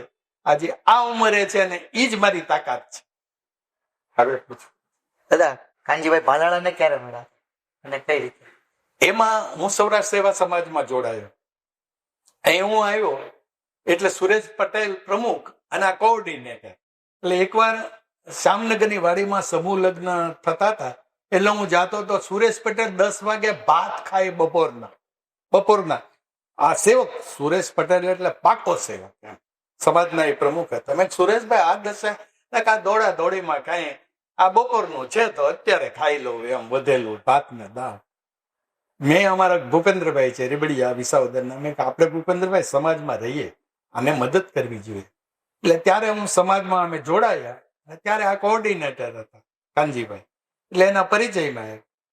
અને પછી આ જયારે બેંક બની ત્યારે મારે શું હતું, સૌરાષ્ટ્ર બેંક હું બનાવતો હતો ને ત્યારે ઓફિસ કોઈ નહીં, એટલે રાજ્ય સંઘમાં મારે રીરીફ રોડ ઉપર બધું કોરસ્પોન્ડન્ટ કરવા જવું પડતું. ત્યારે અહીંયા એની ભવનભાઈની ઓફિસ હતી, એટલે એ ઓફિસેથી કોરસ્પોન્ડન્ટ થાય. પણ મુખ્ય પ્રયોજકનું સરનામું તો મારા ઘરનું જ મેં આપ્યું. આજે પહેલું લાયસન્સ મળ્યું ને ત્યારે 164 રામનગર સોસાયટી એ નામે લાયસન્સ આવ્યું. ત્યારે કોરસ્પોન્ડન્ટ ત્યાંથી જ થાય, પત્રવ્યવહાર રામનગર મારા સરનામે. પણ બેસીને અમે બધું અહીં એની ઓફિસેથી કરતા. અને ત્યારે જયારે ડિરેક્ટરો મારા પ્રયોજકો લેવાના હતા ને ત્યારે મેં બે બેસીને જ આ પ્રયોજકો નક્કી કર્યા સમાજના. પછી મારી રીતે મેં આ વેપારીઓને બેલેન્સ, ડોક્ટર હાલારી, ગોલવડિયા બધું બેલેન્સ, કારણ કે એનો હું જાણકાર હતો. એ રીતે મેં આ 15 ડિરેક્ટરો છે એ કર્યા. એટલે એ પરિચયમાં આવ્યો. ને પછી તો સમાજ, પછી હું આ છાપામાં જોડાયો એટલે પછી સમાજમાંથી નીકળી ગયો, કારણ કે સમાજમાં મિટિંગો હોય, વહેલા મોડું થાય, એટલે એ રીતે એના પરિચય. દાદા, વાત કરી તમે હલારી ને ગોલવડિયા, જોવા મળે છે તો સાંભળવા મળે છે કે આમ સુરતમાં ધંધાર્થી ડાયમંડ બિઝનેસમાં આમ બે ગ્રુપ હોય એવું હતું, તો એ માટે તમે શું કર્યું હતું? એમાં મને સંગઠનનો હું માણસ, મને બે શોખ. જે ભણ્યો છું, અમારા ગુરુએ જે તાલીમ આપી છે કેળવણી ગાંધીયન, કે ભાઈ તમે સંગઠન અને નેતા ઉભા કરો. તો મેં હંમેશા છે એ અહીંયા આવીને જોયું આવું છે તો હું એક કરવા માટે મેં ખૂબ પ્રયત્નો કર્યા અને એનું પરિણામ પણ આવ્યું. પણ તોય અહમ છે ને, અહમ એ રે એટલે. પણ અત્યારે તો કઈ નથી. જે 83-84 આવીને મેં જોયું એવું વાતાવરણ જ નથી. એ તો બહુ સારું વાતાવરણ થઈ ગયું. પણ કોઈ પોતાના અહમ ન છોડતા હોય એને હજી રહ્યું છે, અને એ રહેવાનું જ. એમ આપણા બે ભાઈઓ હોય, સગા બે ભાઈઓ હોય, તો એકવાર અંટસ પડી જાય છે ને તો એ રહી છે. એવું આ બન્યા કરે. દાદા, તમે વાત કરી કે તમારા ગુરુ શિક્ષણ આપતા હજુ સુધી તમારામાં દેખાય છે. તમને ક્યારે એવું થયું ખરું કે મેં પ્રામાણિકતા અને સત્યતા મેં જાળવી રાખી, તો એના લીધે મને આર્થિક રીતે ખોટ ખાપણ ક્યારેક એવું લાગતું હોય અને એનાથી તમને ક્યારેક તમે નીચે રહ્યા હોય એવું કશું ક્યારેક ફીલ થાય? કારણ કે અત્યારે જે યુવાન છે ને એ પ્રામાણિક અને સત્યતાને એટલા માટે હાથે નથી રાખતો કે એને એમ થશે કે મારો પરિવાર છે એ ફાઇનાન્શિયલ રીતે પાછળ રહી જશે, અને અત્યારે જે દોડામ દોડ છે એમાં એમ થશે કે આ તો કહેવાય ને કે ગરીબ છે અને આનું કોઈ નથી. એટલે કહેવાય છે ને કે નાણાં વગરનો નાથ્યો અને નાણે નાથા લાગે. કાલે જ મારા જમાઈને ત્યાં અમે બેઠા હતા, એ આ માલવિયા ભાઈ સાથે વાત કરી, ત્યારે મારી દીકરીઓ પણ હતી. ત્યારે વાતમાંથી વાત થઈ. મેં કીધું એક ભાઈ બહાર ના હતા, મેં કીધું અમારી દીકરીઓને પૂછો. એને મેં ક્યારે એમ હતું કે આપણે ગરીબ છીએ, હું આ બધા બેસતો હતો. એ જમાનામાં સ્કૂટી છે, મારી દીકરી કોલેજમાં પહેલી આવી, અત્યારે મારી દીકરીની 52 વર્ષ છે ઉંમરે. 70 માં 169 માં જન્મેલી, મોટી હોય. અહીંયા 3 સાસરે છે. એ ક્યારેય મારી દીકરીઓ એમ ન કહે કે અમને અફસોસ રહ્યો કે મારા પપ્પા પાસે પૈસા નથી. એને જે કાંઈ ઈ જમાના પણ હું ખોટા મોજ ન કરવા દઉં. આ મારા સિદ્ધાંતો હતા. એટલે મારા પ્રમાણે મેં મારા સંતાનોને છે એ કેળવા છે. પણ એક બાબો છે એ વધારે શોખીન હતો અને એ જુવાન થયો એના શોખ મેં પૂરા કર્યા. પણ છેલ્લે જયારે યુપીએસસી ની પરીક્ષામાં ફેલ થયો ને અહીંયા ડાયમંડમાં પછી લાગ્યો હતો અને સારું કમાવા મળ્યો. ઘીસીનો ત્યારે જમાનો હતો, ઘીસીનો 2004-5 ત્યારે એને લગ્ન કરવાના હતા. એટલે વ્યવસાય હું ગોતતો હતો. એટલે આ રાજુભાઈ અહીં બેઠા હતા, એ ધબકારના માલિક છે ડિરેક્ટર. એટલે કે મારા પપ્પા સાદાઈનો માણસ છે, મારી બધી બહેનોને સાદાઈથી લગ્નો કર્યા, હું સાદાઈથી નથી કરવાનો, મારે તો ભપકો જોઈએ, મારા પપ્પાને પોષણ નથી, તમે એને કહેજો મારું વ્યવસાય ગોતે પણ હું લગ્ન તો આવા જ કરીશ. એટલે ઓલા બે જણા કે ઈ તારા પપ્પા અને અમે ન કહીએ કે ઈ તારે બહેનો ના કરે એમ જ લગ્ન કરે. એટલે પછી છે ઈ અમુનાએ કીધું તો હું લગ્ન નહીં કરું. મને રાજુભાઈ ને નરેશભાઈ જે તંત્રી હમણાં ફોન હતો, એ મારા ત્યારે ચીફ રિપોર્ટર હતા, મેં લોક સમર્થન ચાલુ કર્યું ત્યારે મને કે ઢાકેજાભાઈ તમારા સિદ્ધાંતો તમારી પાસે, અત્યારના છોકરાઓના મેં આદર્શની વાતો કરી હોય સમાજના સ્ટેજ ઉપરથી કે ખોટા વરઘોડાને રોડ તમે આમ કરો ને ખર્ચા કરીને લગ્નો કરો, તો આ મને મેં પોસાણ નથી. તો પછી આ તમારો આગ્રહ હવે આ નવી પેઢીને તમે રહેવા દો. તમારી દીકરીઓ તમારું માની છે પણ દીકરો જુદી રીતે છે. આજે 1 વર્ષ દિલ્હી રહ્યો છે, એને બધા ભપકા જોયા હોય. એટલે એક દી આવ્યો લોક સમર્થનમાં હું બેઠો હતો. મેં કીધું કઈ નહીં, હાલ તારા જેવા લગ્ન કરવા હું ફાર્મમાં કરી દઈશ, હું વરઘોડો તો નહીં કાઢવા દઉં, અને વરઘોડો તું કાઢ ને તો ફાર્મમાં જતા એ વરઘોડામાં હું નહીં આવું. અને રડવાનું કે પપ્પા તો મારે લગ્ન જ કે કરવા નથી, જો તમે મને એટલી મારી ઈચ્છા પૂરી ન કરો. પણ મેં કીધું હું તને ક્યાં ના પાડું છું, તારા પ્રમાણે હું જરાય મને પૈસાનો લોભ નથી, હું બોલ્યો છું એનો લોભ છે કે ભાઈ તમે આદર્શની વાતો કરી હોય ને ઘરે જયારે ઘા આવ્યો ત્યારે મેં બા ગુજરી ગયા મેં કાંઈ નથી કર્યું. એકવાર હું બોલ્યો હતો કે બેસણા ને ખોટા રિવાજો ઈ મારે માટે ઈ પોષણ નથી. તો તે જોયું બહેનોની બધાય લગ્ન મેં સાદાઈથી કીધું કર્યું તું, એટલે રડવા પડ્યો. એટલે મેં કાંઈ નહીં, જા આવે તું તારે કરવા એવા લગ્ન કરજે એમ. એટલે એને મેં કીધું અને એમાં 2005 એ ગુજરી. એટલે મને અફસોસ રહે જો મેં મારામાં હું જડ હોત ને તો એ અફસોસ રહે કે આ જીવવાનો તો નહોતો. તો એટલું હું એને કરી શક્યો. એટલે આજે મને એક અફસોસ રહી ગયો કે મારા સિદ્ધાંતો છે ને એ મારે લદાઈ નહીં. આજે મારા મામાના દીકરાનો દીકરો અહીંયા નેર ખાતામાં આવ્યો છે તો મને આવ્યો કે બાપા મારે કઈ રીતે નોકરી કરવાની, મેં મારી જેમ રહેવા દે છે. મેં અતિ પ્રમાણિકતા રાખી. એટલે મારા તો હું લખ્યો મારા ઘરનાને ન્યાય નથી આપ્યો. તને લાંચ માંગતો નહીં કોઈ દી, પણ કોઈ પ્રેમથી લઈ જાય ને દઈ જાય તો લઈ લેજે. જે મેં નથી લીધું ને એ ભૂલ છે, એવું તો નહીં કરતો. આટલો મારામાં હું ફેરફાર. 95 બેંક બની અને આ શ્રોફના ખાતા હતા, 5 પેકેટ આવ્યા મીઠાઈના. તો હું બહાર નીકળ્યો, મેં આ ધનાણીભાઈ છે જનરલ મેનેજર, આ શું છે, આ શેના પેકેટ છે? કે આપણે શ્રોફના ખાતા છે ને, તો મેં આપણે અહીંયા 20 કર્મચારીઓ છીએ, આ 5 જ કેમ? કે એક તમારું ને એક ગાંધીભાઈનું ને એક મેનેજરનું. અમે પાછા ઉપાડો, જે ન હોય એને ઉપાડો, પાછા મોકલી દીધા. હવે આ બરાબર નહોતું. એટલે આ અતિ છે ને એ અત્યારના યુવકોને હું કહું છું કે આ રહેવા દેજો પૈસા. તમે પ્રમાણિકતા તમારી આરે, અને અત્યારની પેઢીને જો તમે બહુ પ્રમાણિકતાના આગ્રહ રાખશો ને તો તૂટી જાય છે. એટલે મારા સિદ્ધાંતોમાં એટલો ફેર કર્યો કે હું ભલે નહીં કરું પણ બીજાને હવે એમ ન કહું કે તમે તમારી રીતે જીવજો. તમારી રીતે કઈ રીતે જીવવું એ તમારા હાથમાં છે. તમને શું લાગે છે કે તો આનો અંત શું થશે? કારણ કે આ ધીરે ધીરે કહેવાય ને કે ઘાત 0.1 હોય તો એની ઘાત એમ જુઓ તમે. અંત એટલે અત્યારે ભ્રષ્ટાચાર વિનાનું એક પણ ખાતું નથી. દુઃખ સાથે મારે કહેવું જોઈએ કે આજે ધર્મમાં પૈસાની બોલબાલા, સમાજના કામોમાં પૈસાની, રાજકારણમાં તો બધું જ ભેળવાઈ ગયું. જ્યાં સુધી છે એ જે મૂળ આપણી નીતિઓ છે, એ જે અગાઉનો આપણો ઇતિહાસ છે એ નહીં આવીએ ને ત્યાં સુધી કોઈ દિવસ સમાજ છે એ સુખી નહીં થાય. એટલે લાંચ વૃષદ, ભ્રષ્ટાચાર, ભેળસેળ આ બધું કારણમાં જલ્દી પૈસાદાર બની જવું છે. અને હજી હું તમને કહું છું, મારી પાસે પૈસો નથી એનો મને અફસોસ નથી. તમને નવાઈ લાગશે, મારા મામા સરપંચ હતા, પ્રમાણિકતા 1958-59 2 લાખના કામ છાપરી ગામમાં થયા. ત્યારે સૌરાષ્ટ્ર સ્ટેટ હતું. 1959 છાપરી ગ્રામ પંચાયત આખા સૌરાષ્ટ્ર સ્ટેટમાં ફર્સ્ટ આવી. મારા મામાને ઘરનું મકાન નહોતું. એક બીજા ઇન્ટરવ્યુ લેવા મારે ત્યાં ભાઈ આવ્યા હતા. મેં એને ખાનું ખોલીને કીધું કે આ ફોટો છે ને મારા મામાનો છે, આ ફોટાની ઉપર 10 રૂપિયા પડેલા હોય છે. ત્યારે 10 રૂપિયાથી ઓછું નથી બન્યું એવું નથી બન્યું. અત્યારે જો આ થોડાક પૈસા પડ્યા છે ને, આ મારો ભગવાન છે, એની પ્રમાણિકતા એ મેં રાખી છે અને એનો મને આનંદ છે. મને પૈસા મૂંઝવો છે, પણ એમ થઈ જાય કાલ મારું શું થશે, ત્યારે પૈસા જોગાનું જોગ છે એ ગોઠવાઈ ગયું. છેલ્લે હમણાં 2018 નહીં પણ 2018 તો બીમાર પડ્યો હતો, ત્યારે હજી થોડીક સગવડ હતી, પણ 2 વર્ષ પહેલા 1 રૂપિયોની ઘરમાં અને હું માંદો પડ્યો. સીપી વાનાણી ને ત્યાં ડાયમંડમાં હું દાખલ. આ રાજુભાઈને પૂછ્યું કે આ સાહેબ કરે છે હું તો કાંઈ નહીં.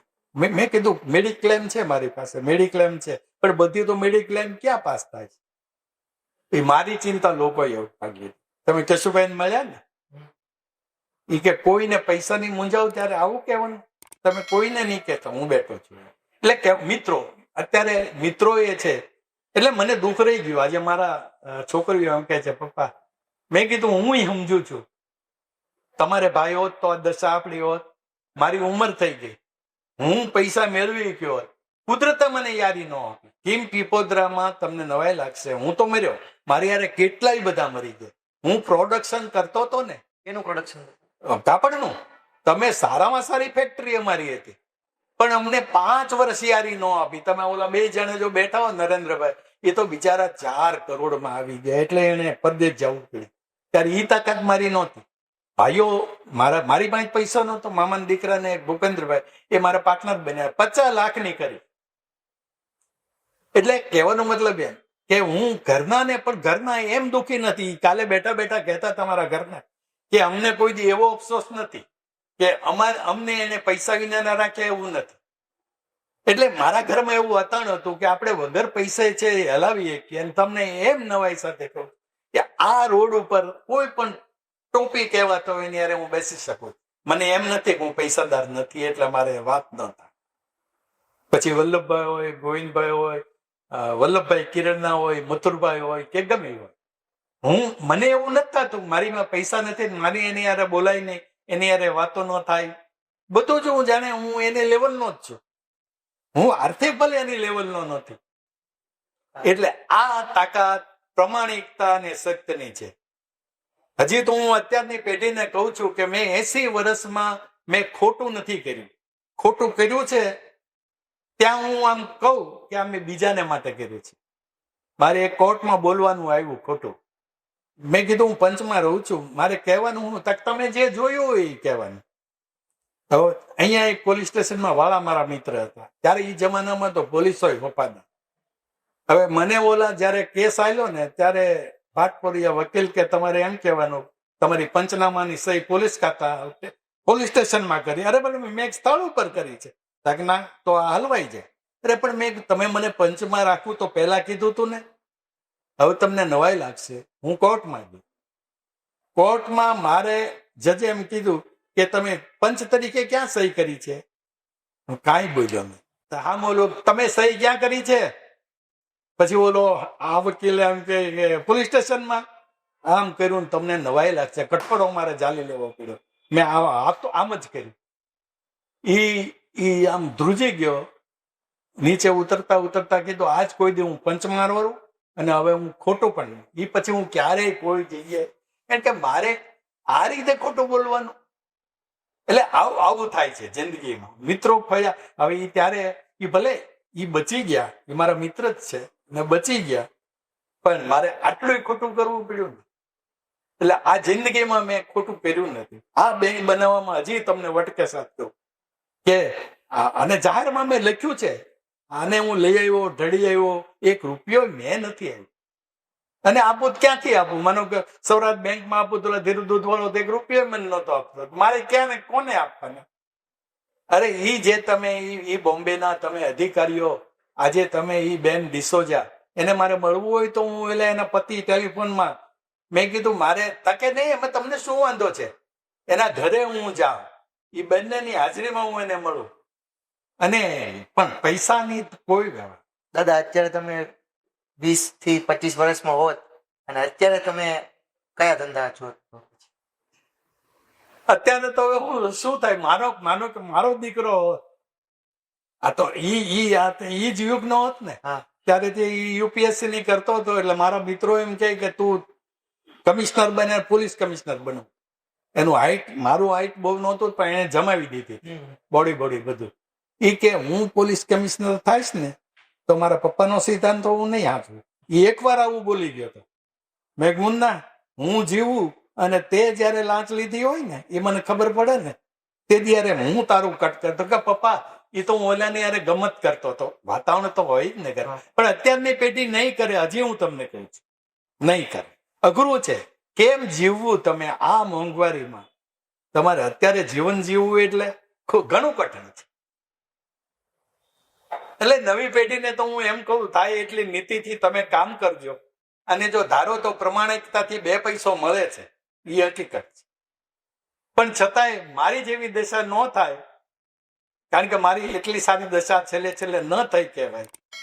કારણ કે આજે લોકોની મધ્યે હું જીવું છું, એની મને આમ થોડું રંજ તો રહે ને એમ. અને મેં કાંઈ ન કર્યું, પણ કાંઈ મારે કરવાનું કે મને ઈશ્વરે યારી ન આપે. નહીતર ઈ ટેક્સટાઇલમાં અત્યારે જે મળે છે પૈસા, આજનો મારો લેખ છે. હવે આ તમે યુનિટો બને છે, અમારા કિંમતપદ્રમાં એવું કઈ હતું જ નહીં. એટલે એ એટલું લક અમારા બધાના કે મેં સીલ ન લાગવા દીધું.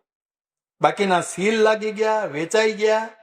મેં 50-60 ખોટ કરી એમ, બસ એટલું થયું. જેમાં દાદા, 3 બિઝનેસ અત્યારે કરવા જેવા હોય તો તમને એટલો બેંકિંગ નો અનુભવ પણ છે તો અત્યારે છે આ મંદીમાં મેં એક માર્કિંગ કર્યું છે. ટેક્સટાઇલ હું ભાવનગર નોકરી કરતો ને ત્યારે અહીંયા અમારે કનુભાઈ કે ભાઈ તમે આવો ને, ભણેલા ગણેલા છો. ત્યારે એક બાબુ કાળા ચક્કરગઢના, આ દાસધામીના ગામની, એની ફેક્ટરી અમે જૂની નવી જીઆઈડીસીમાં જોવા ગયા હતા. એ બાબુ કાળાએ 40 વર્ષ ગયેલા શબ્દો હજી મને યાદ છે અને એ પ્રમાણે હાલે. એ કે ટેક્સટાઇલ કરાય, વર્ષમાં 3-4 મહિના કટકે તેજી આવે, અને જો તમારી પાસે ઘરની મૂડી હોય તો કોઈ દી ધંધામાં ખોટ નથી. લોન લઈને કરો તો નક્કી નથી, જે અમે બધા લોન લઈને કર્યો. એટલે ટેક્સટાઇલ નો ધંધો કરવા જેવું. આજે એમ્બ્રોઇડરી એટલું ફાસ્ટ હાલે છે. પછી જીવન જરૂરિયાતની વસ્તુ થઈ, સુરત હબ થઈ ગયું. ભલે ડાયમંડ છે એ મોજશોખની વસ્તુ છે, કાપડ મોજશોખની છે, પણ ડાયમંડનું ઘરેણું નહીં પહેરો તો હાલશે, કાપડ તો પહેરવું પડશે. એટલે ટેક્સટાઇલનો ધંધો બહુ સારો છે. અને સુરતમાં ટેક્સટાઇલ અને ડાયમંડ ઉપર બાકીની બધી ઇન્ડસ્ટ્રી ચાલે છે, બાંધકામ કે બાકીના જે કાંઈ ધંધા છે અને અનુરૂપ. જો ડાયમંડમાં છે આટલી મંદી પહેલી વહેલી આવી. હું આ સીપી વાનાની વધારે બેઠો હોઉં ને તો મને ડાયમંડની ચિંતા એટલે રહે કે એ સારું હોય ને તો આપણે બધાને સારું, નહીતર સૌરાષ્ટ્ર ઉપર ભારણ થાય. એટલે અત્યારે ટેક્સટાઇલ કરવા જેવું. એને સાઈડ ગમે એમ્બ્રોઇડરી હોય કે પછી એના અનુરૂપ કોઈ પણ ધંધા, એમાં વાંધો નથી. દાદા, તમે વરાછા બેંકમાં ડિરેક્ટર તરીકે રહ્યા, એ સમયગાળામાં સૌથી મોટી લોન તમે કઈ પાસ કરી હતી અને કોની? એ વખતે અમારે નાની લોનો અમે પાસ કરતા હતા. અત્યાર સુધી કનુભાઈ ભગતે 7 કરોડની મૂકી. હવે એ 7 કરોડની મૂકી. હું કનુભાઈ ને ઓળખું, પણ બાબુભાઈ એના ભાઈને ઓળખું, બાબુભાઈ ભગત. કયું ગામ? બાપભાઈ ભગત નું. હવે એ મને ખબર નથી, પણ હસરાજભાઈ અલીદરા વાળા ખરા ને એના એ ગ્રુપ ના હતા. એટલે મારે ટેક્સટાઇલ મશીનરી હું લેવા ગયો ને ત્યારે બાપભાઈ નો પરિચય. હવે ક્યાં ગામના એ મને ખબર નથી. એટલે એ કનુભાઈ ભગત તરીકે. એટલે બીજા બધા ડિરેક્ટરો એ જોઈ આવ્યા અને 7 કરોડની લોન. એટલે પછી કોઈ ફાઇલમાં સહી ન કરી દે. એટલે કોઈ કે એમ કીધું ઢાકેજાભાઈ પાસે જાઓ, તો એ ભગત મારી પાસે કનુ ભગત આવ્યા. મેં બાપભાઈ શું થાય? મારા કાકા બાપાના કાંઈક અમે ભાઈઓ છીએ. મેં કઈ વાંધો નહીં. તો કે આ બધા જોઈ ગયા છે અને હવે કોઈ સહી નથી કરતા. મેં કીધું જો હું સહી કરું, મારી પાસે કાંઈ નથી, જવાબદારી મારી થાય, તમે હપ્તા ન ભરો, તાકે બાપના બોલતી એક હપ્તો ન ખડવા દો, તમે સહી કરી દો. તમને નવાઈ લાગશે, મેં સહી કરી દીધી. ઓળખતો જ નહોતો, બાપભાઈને ઓળખું, એના ભાઈ છે, અને તમને નવાઈ લાગશે, રેગ્યુલર આલ્યું. પછી એને બીજી 3 કરોડની મૂકવી હતી. તો 10 કરોડ તો વરાછા બેંક. મેં કીધું કનુભાઈ હવે મુશ્કેલ. તક તો હું એમ કરું, બીજી બેંકમાં મૂકું અને તમે મારો અરે મૂકો. મેં કીધું 10 કરોડની એને મૂકીને તરત એ પૈસા લઈને 8 કરોડ આપી દે. એટલે આ 30 વર્ષમાં મેં જ્યાં સહી કરી હોય ને, એક લોન છે એ પાછી નથી પડી. માનો કે ભાવનગર જિલ્લામાં પંચોળી આયર અહીં કોઈ સહી ન કરી દે. મેં ભાવનગરમાં નોકરી કરી છે, મને એ માણસો ઉપર પૂરો વિશ્વાસ. પંચોળી અને આયરની એક પણ 30 વર્ષમાં લોન એક પણ બાકી નહીં, એક પણ કેસ નહીં, સહી આંખું વીચીને કરી દેવા. હવે આ મને નવાઈ લાગે. નહીતર કાઠિયાભરણમાં કે આપણા પૈસા ન આપે ને આમ ને તેમ આવું બધા આમ કે, તો વરાછા બેંકમાં આયર હોય, પંચોળી હોય, મારી પાસે સહી કરાવી છે. અને તમે હિસ્ટ્રી છે, એક રૂપિયો પૈસો બાકીદાર આ કોમનો નહીં. દાદા, તમને અગર તમારી કહાની ફરી લખવાનો મોકો મળે, આ તો તમારું જીવન ગાથા, એમાં તમને કઈ એવું લાગે છે કે આ મારાથી ના થયું હોત તો તમે ફરીને એને ફરી લખત? આમ તો મારી કહાની છે ને એમ આમ ઘણું ઘણું અત્યારે હું તમને જીવું છું ને તો ઘણા એવું કે બહુ ઇતિહાસ ભૂતકાળને ભૂલવો જોઈએ. હું ભૂલતો નથી, કારણ કે મને એવા અનુભવ થયા છે કે એ ભૂતકાળને લીધે છે હું જીવું છું. માનો કે આજે ઘણા એમ કે આવા માણસો અરે બે કિરીટસિંહ ગોહેલ દારૂ પીતા, એને લાયસન્સ હતું, પોલીસ વાળા હતા, CRGM પોલીસ વાળા હતા, અને સસ્પેન્ડ થયા હતા. કિરીટસિંહ ગોહિલે સસ્પેન્ડ થયા હતા. એના ગામમાં હું પહેલો ગયો ત્યારે કીધું હતું કે જયારે મને સસ્પેન્ડ કર્યો ને ત્યારે મારા ભાઈઓએ મારી સામે નથી જોયું. અને આજે છે તમે મારા મિત્ર બન્યા, હું ગૃહ પ્રધાન બન્યો છું. તો લાલ લાઈટ બળતી હોય ને સર્કિટ હાઉસમાં, મારા માટે છૂટ. મધુ ગોબર, મોહન ધનજી, બાબુ અંબડી, અમે આ બધી વાત ભાવનગરની કરું ને તો એને નવાઈ લાગે કે કિરીટસિંહ ગોહિલ એક તો દરબાર અને ગૃહપ્રધાન અને લાલ લાઈટ બળતી હોય તમારી જેવાને. આમાં મધુભાઈ પ્રશ્ન કર્યો. મેં કાંઈ વાંધો નહીં, આપણે ગાંધીનગર જાય ને દલસુખભાઈને મળવા.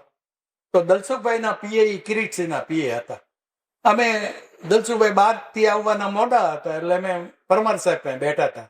મેં પરમાર સાહેબ, ભાવનગરમાં કિરીટસિંહ ને મારા સંબંધો અંગે મધુભાઈને શંકા છે. એમ કે લાલ લાઈટ બળતી હોય તો તમે નોકરિયાત તરીકે તમને આ અંદર આવવા દે? આ પરમાર સાહેબના શબ્દો કે મધુભાઈ મેં કેટલાય મિનિસ્ટરો અરે નોકરી કરી છે એના પીએ તરીકે, પણ એક નોકરિયાત તરીકે ઢાકેચાભાઈ અને કિરીટસિંહના સંબંધો મેં જોયા છે. આવા સંબંધો મેં લાગણીના પહેલે વરે. તમે કલ્પના કરો કે આજે ભાવનગરમાં દરબારો વાળે સંબંધ રાખવા, મને ખબર એમ કહેતા દરબાર આરે બેસે એને મેં દારૂ છોડાયો. એ આજે હિસ્ટ્રી છે. અને એના શબ્દો, હું સૌરાષ્ટ્ર બેંકમાંથી છૂટો થયો, સીધો એને બંગલે, એને 2 ખાતા એના જતા રહેતા. નાયબમાંથી ગૃહપ્રધાનમાંથી સિંચાઈમાંથી નહીં એને જવું પડ્યું એટલે 12 બંગલો એક નાનો આપ્યો હતો. એટલે હું મારું બેંકનું રાજીનામું આપી અને એને બંગલે ગયો. ભાવનગરના થોડાક આગેવાનો ગયા હતા. અને કિરીટસિંહ બોલ્યા, પ્રીતમભાઈ એક બીજા હતા દરબાર, એ કે હું જયારે મિનિસ્ટર હતો ને ત્યારે તમે કોઈએ મને દારૂ અંગે નથી કીધું. આ એક જ માણસે એમ કહેતો હતો બાપુ આ છોડો. આજે મેં છોડ્યો ત્યારે 2 ખાતાય નથી મારી પાસે અને હવે દારૂ. એ માણસે મને એમ કીધું તો સૌરાષ્ટ્ર બેંક પછી અલંગમાં આવી જા, હું પાર્ટનર તમને રાખું છું, વર્કિંગ પાર્ટનર. મેં બાપુ, ભાવનગર જિલ્લામાં હું બેને જ બાપુ કહેતો. તમે જોજો, આવા મારી કાંઈ પર્સનાલિટી નહીં. એ કેસરીસિંહ જે પવિત્ર દરબાર, અને આ પવિત્ર છે હું નથી કહેતો, પણ મારે લાગણીના સંબંધો થઈ ગયા. એટલે કિરીટસિંહ મારી ઉંમરમાં 2 મોટા, 2 ને બાપુ કહેતો.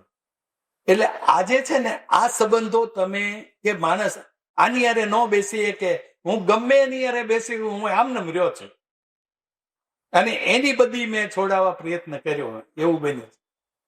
એટલે આજે છે ને તમે એક સિદ્ધાંતની રીતે જીવો ને તો જીવવાની મજા છે, પણ અઘરું છે સિદ્ધાંત પાડો.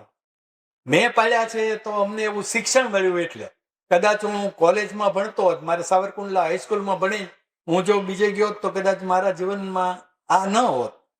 અને હું મને કહેવામાં આવ્યું, હું કહેતો તો હું કદાચ જાકુબેન નો બન્યો હોત. નાનપણમાં ઘણો તોફાની હતો.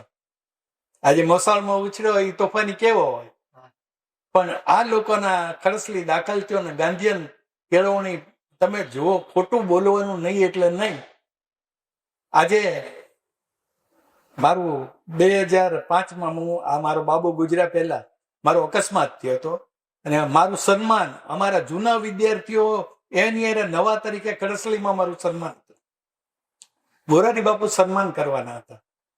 એટલે અમે રાત્રે, મારે એક તો અહીં અકસ્માત થયો હતો એટલે હું માંડ પહોંચ્યો મારી ગાડી લઈને. એટલે અમે મનુભાઈ મહેતા જે એના સંચાલક હતા, અમે મનુભાઈ કાલે સન્માન નહીં સ્વીકાર્યું મોરારી બાપુને હાથે. એક તો મોરારી બાપુ, એની મેં આટલી કથાઓ લખી છે છાપાને પાને, અને હું અહીંયા ચોરી કરી તો એવું આ વજુ મામાનો દીકરો એ બધા મને, હું જયારે મહામંત્રી હતો ત્યારે મારા ઉપર પ્રશ્નોની તળી બોલતી હતી. મેં એક પણ ટમેટું કે એક ફ્રૂટ છે ને મેં ચોરી નથી ખાધું. હવે ઈ ચોરીનો આક્ષેપ લઈને હું ફરું છું તો મારે મોરારી બાપુને હાથે સન્માન ન લેવાય ને. મેં લખી છો, લખીને આમાં એવું બોલાવ્યું એ ઓલો વજુ છે ને એ રડવા માંડ્યો. અમે મામાનો દીકરો બે એક જ ધોરણમાં હતા. એ કે મનુભાઈ ચોરી અમે કરતા હતા, નાખતા હતા આના ઉપર. હવે તમે કલ્પના કરો, અમે બે તો આ આંસુડા આવ્યા, મનુભાઈ દ્રવી ગયા. મેં હવે હું કાલે છે એ મોરારી બાપુને હાથે સન્માન સ્વીકારીશ, કારણ કે મારા ઉપર આળ છે, ખોટું આળ છે. એટલે આજે મેં ક્યાંય મારા જીવનમાં છે ને એવું આળ નથી આવવા દીધું. એટલે એનો મને એક આનંદ છે. આ તમે કીધું એમ કે એ રીતે, એટલે બસ એના આવા બધા હું યાદ કરીને જીવું છું એમ. અને બોલ્યો તો હું એક દિવસ બેકાર ન રહું. જુનાગઢના બીએસસી એગ્રીના મનુભાઈ પંચોળી કેળવણી ત્યારે શિક્ષણ પ્રધાન હતા, એ લોક ભરતીમાં આવ્યા. મનુભાઈને એમ કે તમે લોક ભરતીના ને તમે અમારી યારે બે જે શું કરવા, અમે બીએસસી એગ્રીના કૃષિ સ્નાતક. તો એની વાતે બરાબર હતી કે અમે કઈ ભણતા જ નહોતા, ગામડામાં કેમ રહેવું એવું શીખવાડતા. એટલે ઓલા 4 વર્ષ સુધી તમે જીવડા પકડાવી એની તો મેં જોયું છે. બીએસસી એગ્રી એટલે બહુ અઘરું. ત્યારે મેં એક પરસોત્તમ ઠુમર ગાધકડાનો મારા ગામની બાજુનો હતો. મેં તમને 220 મળશે તો મને ગમશે, કારણ કે અમે તમારા જેટલું અમે ભણતા જ નથી. પણ એક વાત તમે લખી લેજો, હું ગ્રેજ્યુએટ થાવ તો તમારા કરતા હું વધારે બેઝિક મેળવીશ. હવે હું કેમ બોલો તમે કલ્પના તો કરો. હવે આ મને ક્યાંથી ના પૂછે છે ને. હવે અમારો ત્યારે વિસ્તરણ અધિકારી ખેતી બનીએ તો 200 રૂપિયા જ બેઝિક હતો. આ લોકોનો એ 200 જ હોય, ખેતી બને કે ગમે એ બને. હવે એનો 220 ભલે થાય. હવે તમને નવાઈ લાગશે કે મારે 2 ઇન્ટરવ્યુ આવવાના હતા, વિસ્તરણ અધિકારી ખેતી અને આ રાજસંઘનું આવી ગયું. તો એનો મેં જોયું ને 250 બેઝિક હતો, ઈ મેં સ્વીકારી લીધું. બસ એ ઓલાને બતાવવા માટે.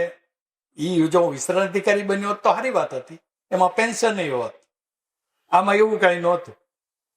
તો સીધો જુનાગઢ મુકાયો, અને ઓલો હજી છેલ્લા વર્ષમાં જ હતો. એટલે પરસોત્તમને બધા પાસે ગયો, મેં કીધું આ મારો ઓર્ડર, તમને 220 થાય કે કેમ, મેં 250 બેઝિક મેળવ્યો. એટલે આ બધું ક્યાંથી આવે છે ને મને નવાઈ લાગી. હવે મેં મૂર્ખાઈ જ કરી કહેવાય. 250 હું કહું અને આ રાજસંઘમાં 250 હોય એ કલ્પના નહોતી મારી. આવું છે બધું. દાદા આમ તો કહેવાય ને કે નહોતી ખબર, એ બધી વાતો જાણવા મળી. દાદા છેલ્લે આમ તો કહેવાય ને કે સમય આપણો ખૂબ જ લાંબો પસાર થઈ ગયો છે, અને દાદાની તબિયત પણ થોડી ખરાબ રહી છે, એટલે વધુ આપણે બોલાવવું નથી દાદા પાસેથી. દાદા છેલ્લે એક પ્રશ્ન કે હૈયું બોલે છે, એ વિચાર તમને ક્યાંથી આવ્યો હતો? ને અત્યારે અમે જોઈએ છીએ દરેક વખતે અખબારમાં આવતું હોય છે અને વાંચતા હોય છે. આજે પણ જે તમે આવ્યું હતું મેં વાંચ્યું હતું કે તાજ વગરના બાદશાહ, અને એક સાથે સાથે બીજો પણ એક લેખ હતો કે ડિગ્રી વિનાના આઈએસઓ ગોવિંદ કાકા માટે. તો એ બાબત વિશે આમ સામાન્ય રીતે હું ખેતીવાડી સ્નાતક, સાહિત્યનો માણસ ને, મનુભાઈ પંચોળી નવલકથા કેળવણીકાર, રાજનીતિ અમને ભણાવે. એટલે નવલકથા લખવા માટે એ લોકો એકવાર અરુણાચલ નેફા ગયા. એટલે મેં એને પ્રશ્ન કર્યો કે લખવા માટે નેફા થોડું જવાય, આવું આવું લેખકને ને એ મનુભાઈને પૂછું, તને શું ખબર પડે, તું ખેતીવાડીનો વિદ્યાર્થી છો, નવલકથા કેમ લખાય એ થોડી ખબર હોય? તમને નવાઈ લાગશે કે મેં મારું આટલું જીવન ચરિત્ર લખ્યું, મારો બાબો ગુજરી ગયો, પછી મારા એક સાહેબે કીધું તારી પાસે કલમ છે, તું કાંઈક લખ એમ. એટલે મેં લખ્યું.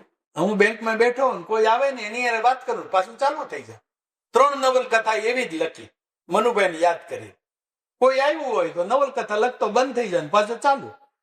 આજે લાગણી ભીના અહીંયા હવારે એક દેવચંદભાઈ ધામેલ આવ્યા હતા, ત્યાં લાગણી ભીના અહીંયા મને પાણી પડાવ્યું.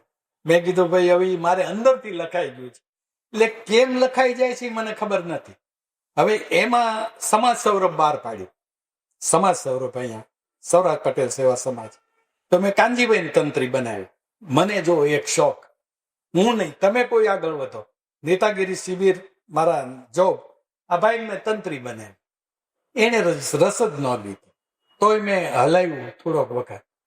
પછી આ ભાઈને તંત્રી બનવાનો બહુ શોખ હતો, તો ફૂલછાબને હું ભાષણ કરી આવ્યો કે તમે ફૂલછાબાઈ લઈ આવો તો અમે સંભાળશું. તો એ આખી ટીમ આવી અહીં રાજકોટની ફૂલછાબની, આ ભાઈ ફસકી ગયા. એ કે હું નહીં રહું. એટલે શામજીભાઈ અંટાળા કરીને એ ત્યારે મેનેજર હતા, એ કે ઢાકેજાભાઈ હવે તો તમારે મારી આબરૂનો સવાલ, તમે એને ભાષણ કર્યું, આ ભાઈ ના પાડે, હવે તમે તંત્રી થાવ. અરે પણ મેં કીધું હું છાપા લાઈનનો માણસ નહીં, અને હું તંત્રી થઈને શું કરું? તમે મૂંઝાઈને બેઠા હતા, સમાજનું એક ફંક્શન હતું વાડીમાં, એટલે મારા પાર્ટનર ભૂપેન્દ્રભાઈ ટેક્સટાઇલના ત્યારે આવે, એક તો ટેક્સટાઇલમાં મંદી. એ કે શું બે બેઠા? શામજીભાઈ કે હવે ઢાકેજાભાઈ મૂંઝાય છે, આ મારે ફૂલછાપમાં જવાબ હું આપવો? તો ભૂપેન્દ્રભાઈ કે તો મોટામાં થઈને એને ગમત કરી કે તો આપણે બની જવાય. મેં ભૂપેન્દ્રભાઈ આ એક બાજુ ફેક્ટરી, અને પછી શામજીભાઈ કે ચાલો હવે તમે નામ આપી દે મારું તંત્રી. હવે કાંઈ છાપાનું કાંઈ અનુકૂળ નહીં. એ નિવાસી તંત્રી હું ફૂલછાપનો બની. રાંદેર એની ઓફિસ આવે એટલે મારે ત્યાં બેહી જ રહેવાનું. મને તંત્રી એટલે બનાવ્યો કે જાહેરાતો તમારે આ જે કાંઈ આવી ને એ ફૂલછાપમાં જાહેરાત આવે. એટલે મેં ઓલા લોકોને કીધું મારે કરવાનું હું, તમારે કાંઈ નહીં જાહેરાત મેળવવાનું. તમે એમ તો હાલતા હશે, તંત્રી લેખ તમારો આવે. એ મેં હૈયું બોલે કોલમ ચાલુ કરી, એ લખાવા મળ્યું નહીં, ફૂલછાપ ઉપડ્યું. તમને નવાઈ લાગશે, મારે દુઃખ સાથે કહેવું જોઈએ, એક કણબીનો છોકરો આટલો તૈયાર થાય, રાજકોટ ફૂલછાપ બંધ કરાવી દીધું. આ લોકો કેટલું એમ આતો. અત્યારે આપણે ફૂલછાપનું એક સ્ટાન્ડર્ડ હતું, અને જે ગાંધીને મેં નોંધાવ્યા પછી મેં તમે અમારો આ જ ઉપયોગ કરવાનો. એક પટેલ તરીકે હું સફળ થાવ લખવામાં, એટલે આ ફૂલછાપ અમારું બંધ કરી દેવાનું, અને બંધ કરી દીધું. અહીંયા 75 લાખની જાહેરાત 14 મહિનામાં મેળવી, પણ હૈયું બોલે કોલમ મારી ચોંટી ગઈ. એટલે એ પછી લોક સમર્થન આવ્યું, તો ઈ કોલમ ચાલુ રહી. અને આજે ઈ કોલમે મોરારી બાપુ અહીંયા પ્રેસમાં આવ્યા. 10 વર્ષ મારે વરાછા બેંકના થતા હતા, એટલે મારી ઈચ્છા કે મોરારી બાપુ એકવાર બેંકમાં આવે. પણ હું કોને કહું, હું પાછો બહુ કથાનો ધર્મનો માણસ નહીં, પણ મેં આમ જોયું આગ્રામાં કથા ચાલે અને મુસ્લિમો વરસતા વરસાદમાં બહાર ઉભા. હારું, મેં કીધું આ તો કમાલ છે કથા. મને મોરારી બાપુની કથામાં બહુ રસ નહોતો, હું સાંભળતોય નહોતો. ભાવનગર હતો ને ગધેડિયા ફિલ્મમાં બેઠી તોય હું સાંભળતો નહોતો. તો પછી મેં કીધું આની તો કથા લખવા જેવી, એટલે ટીવીમાં જોઈ મેં લગભગ 10 કથાઓ લખી. આવી મોરારી બાપુને મારું છાપું તો ફૂલછાપે જાતું હતું, અને લોક સમર્થન ને તલગા જડા જાય. એટલે મેં કીધું બેંકમાં લાવવા છે, પણ હવે ત્યાં જઈને કેવું તો પડે. એટલે હું લિંક ગોતતો તો એમાં ત્યાંથી ફોન આવ્યો કે જૈન પાઠકના કાર્યક્રમમાં મોરારી બાપુ આવે છે, એટલે એ પ્રેસમાં આવશે અને મોડું થશે, તમારા ઘરે આવશે. મને નવાઈ લાગી. બીજે દી મોરારી બાપુ અહીં જૈન પાઠકનો પ્રોગ્રામ પતાવીને સીધા પ્રેસે. એટલે કોઈને જાજાને બોલાવ્યા નહોતા, અને ભવનભાઈ ને આ બધું વરાછા બેંકના ડિરેક્ટરને બોલાવી લીધા, મારા ઘરના એ બધાને. 1 કલાક રોકાણા. અને આ નવાઈ મને લાગે કે ભાઈ મોરારી બાપુને હવે સ્વામી સચ્ચિદાનંદ પણ હાથ નતા પાડતા 95માં. મારે મોરારી બાપુ, સ્વામી અથવા આણંદા બાવા, મારે કોઈ રાજકીય માણસ આવે નહોતું ઉદઘાટન કરાવવું, કારણ કે બેંક બની કોંગ્રેસના વખતમાં, સરકાર આવી ભાજપની 95માં. તો આ ઓલાએ બેંક મને બનાવી હોય તો આને મારે ન બોલાવાય ને. મેં કીધું હું બેંકમાં તો મોરારી બાપુની ક્યાંક લિંક મળતી નહોતી. એમાં સ્વામી ખીમજી કચ્છી એને કીધું તો એ કે હું એ લોકોને સ્વામી કે હું એ લોકોને ઓળખતો નથી તો હું એમ કેમ આવું. તો મેં ખીમજીભાઈ મેં નંબર આપો ને, મારે પરિચય ને મેં એમને ફોન કર્યો. મેં સ્વામી વરાછા બેંકનો ચેરમેન બોલું છું એટલે તમારે હાથે જ મારે ઓપનિંગ કરવું છે, કોઈ સંતને હાથે કરાવવું હતું. તમે માધવપ્રીત દાસજી કે મોરારી બાપુ, પણ મને વધારે તમારા લેખો વાંચીને મને એમ થાય છે પણ કે ભાઈ હું તમને કોઈને મેં તમે ઓળખતા નથી ને, હું લોકભારતી સ્નાતક છું, મનુભાઈ પંચોળીનો વિદ્યાર્થી છું. આ બેંકમાં તમે આવશો અને હું જે બોલીશ એ પ્રમાણે ન થાય ને તેથી તમે તો હાજર છો ને હું હાજર છું. તેથી હું આ બેંકમાં નહીં ગયો. અને હું પછી આવ્યા તમે કોઈને લાગુ નહીં આવ્યા 55.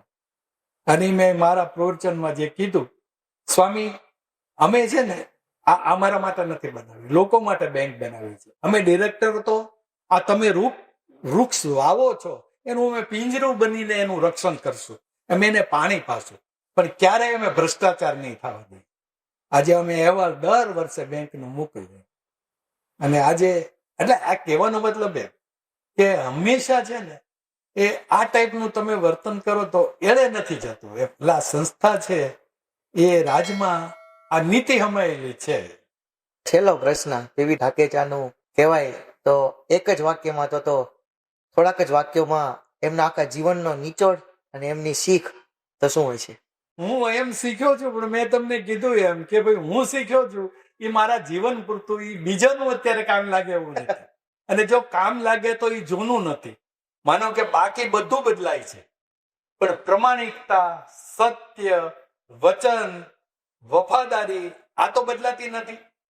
એ કેમ નથી રહેતી ને એ મુશ્કેલી છે. એ મેં જાણવી છે, એ મારી જીત છે કે મુશ્કેલીમાં મારી હારે આ બધું સાથે આવ્યું. કદાચ હું આર્થિક મૂંઝવણ મેં મૂંઝાણો પણ ક્ષણિક દગ્યો જ નથી. આ વસ્તુ કોઈ પણ રાખે પણ એની હિંમત જોઈએ. આજે ભાવનગરમાં મારા જયારે શિવશક્તિ મેં સંભાળી હોય 20 એકર ને 38 ગુઠા જમીન હોય તો મારા ખૂનના પૈસા બોલે, ટાટિયા બાંધવાના બોલે. હવે આ બધું હતું. અને સામે પોપટલાલ વ્યાસ ગૃહ પ્રધાન એ પાર્ટનર ન્યા હોય. રાજકીય કોઈ પીઠબળ નહીં. તો હું ટક્યો છું ને તો અમે તમને કીધું એમ આટલી વસ્તુ મારી પાસે હતી. જેમ સિદ્ધરાજ જયસિંહ પાસે પેલો એક બાબરો ભૂત હતો તો એને લીધે એ ઘણી જીત મેળવતો હતો. તો મારી પાસે આવા બાબરા ભૂત નહોતા. સત્ય, પ્રમાણિકતા, વટ અને વચન. હું બોલ્યો છું એ મેં કર્યું જ છે. ક્યારેય મારું વચન, આજે મારા ઘરમાં મોટી મુશ્કેલી એ કે મારા છોકરાઓ કે ઘરને એમ કે એકવાર બોલ્યા પતી ગયું, પછી હવે એ બધાને એમ કે ના પાડી હા નહીં થાય. ત્યારે આ મોટી મુશ્કેલી, માનો કે આ મુન્નો મારો છે હું ના પાડી દઉં ને પછી એમ કે દીકરીઓને કે હવે તમે જાઓ, હું તો એને હું ક્યાં ગમું છું, એને તમે દીકરીઓ જ ગમો છો. અને હજી એ પક્ષપાત મારે રહી ગયું. મને દીકરીઓ ખૂબ ગમતી. અને આજે 5 લાઈન થઈ ને એનું લોકો એમ કહેતા હતા કે મારા માટે બરાબર નહોતું, પણ મારા 7 પેઢીથી ને એકનો એક હું હતો ને એટલે એમ કહેતા કે હું તારે ત્યાં દીકરો રમાડીને જ જાય. અને એ રમાડીને ગયા. નહીતર હું આજે મને દીકરીઓ વાલી હતી પણ કાંઈ 5 દીકરી હોય મારા જેવા. હું જુનાગઢમાં કુટુંબ નિયોજનનો સાહેબ કહેવાતો. તમને નવાઈ લાગશે કારણ કે અત્યારે આપણે જમીનના ટુકડા પડ્યા હોય તો ભાઈએ ભાગ પડે તો સંતાનોને લીધે. તો મને કોઈ સહકારી કરતા એમ કહેતા કુટુંબ નિયોજનના સાહેબ આવ્યા, મારે 2 બેબી થઈ તો હું બંધ થઈ ગયો કહેતો. કારણ કે એક ધ્યેય કર્યો હતો મારે સંતાન એક હોવું જોઈએ. પણ મને એ ન ખબર પડી કે દીકરી આવે તો આ માં છે ને એ દીકરો જોયા વિના નહીં જાય. અને એટલે આ બધા સિદ્ધાંતોમાં એકમાં હું આપા છું. પણ બાકી મારી જીત જ છે એમ હું માનું છું. મને અફસોસ નથી. મારી આર્થિક મુશ્કેલી છે પણ મને મારા જીવનમાં વાંધોય નથી આવવા દીધો.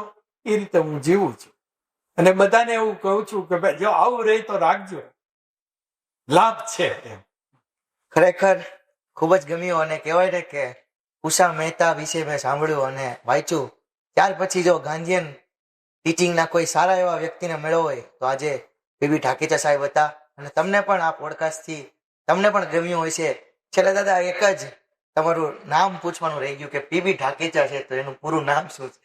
તમને નવાઈ લાગશે કે હું ભણતો હતો ત્યારે પરસોત્તમ ભીમજીભાઈ ઢાકેચા એવું, પણ જેવો નોકરીમાં ચડ્યો એટલે ટૂંકા નામે મારો ઓર્ડર પીબી ઢાકેચા, એટલે પીબી ઢાકેચા તરીકે જ આલ્યું. સુરતમાં મને કોઈ પરસોત્તમભાઈ તરીકે ન ઓળખે, ઢાકેચાભાઈ તરીકે સરનેમ થાય.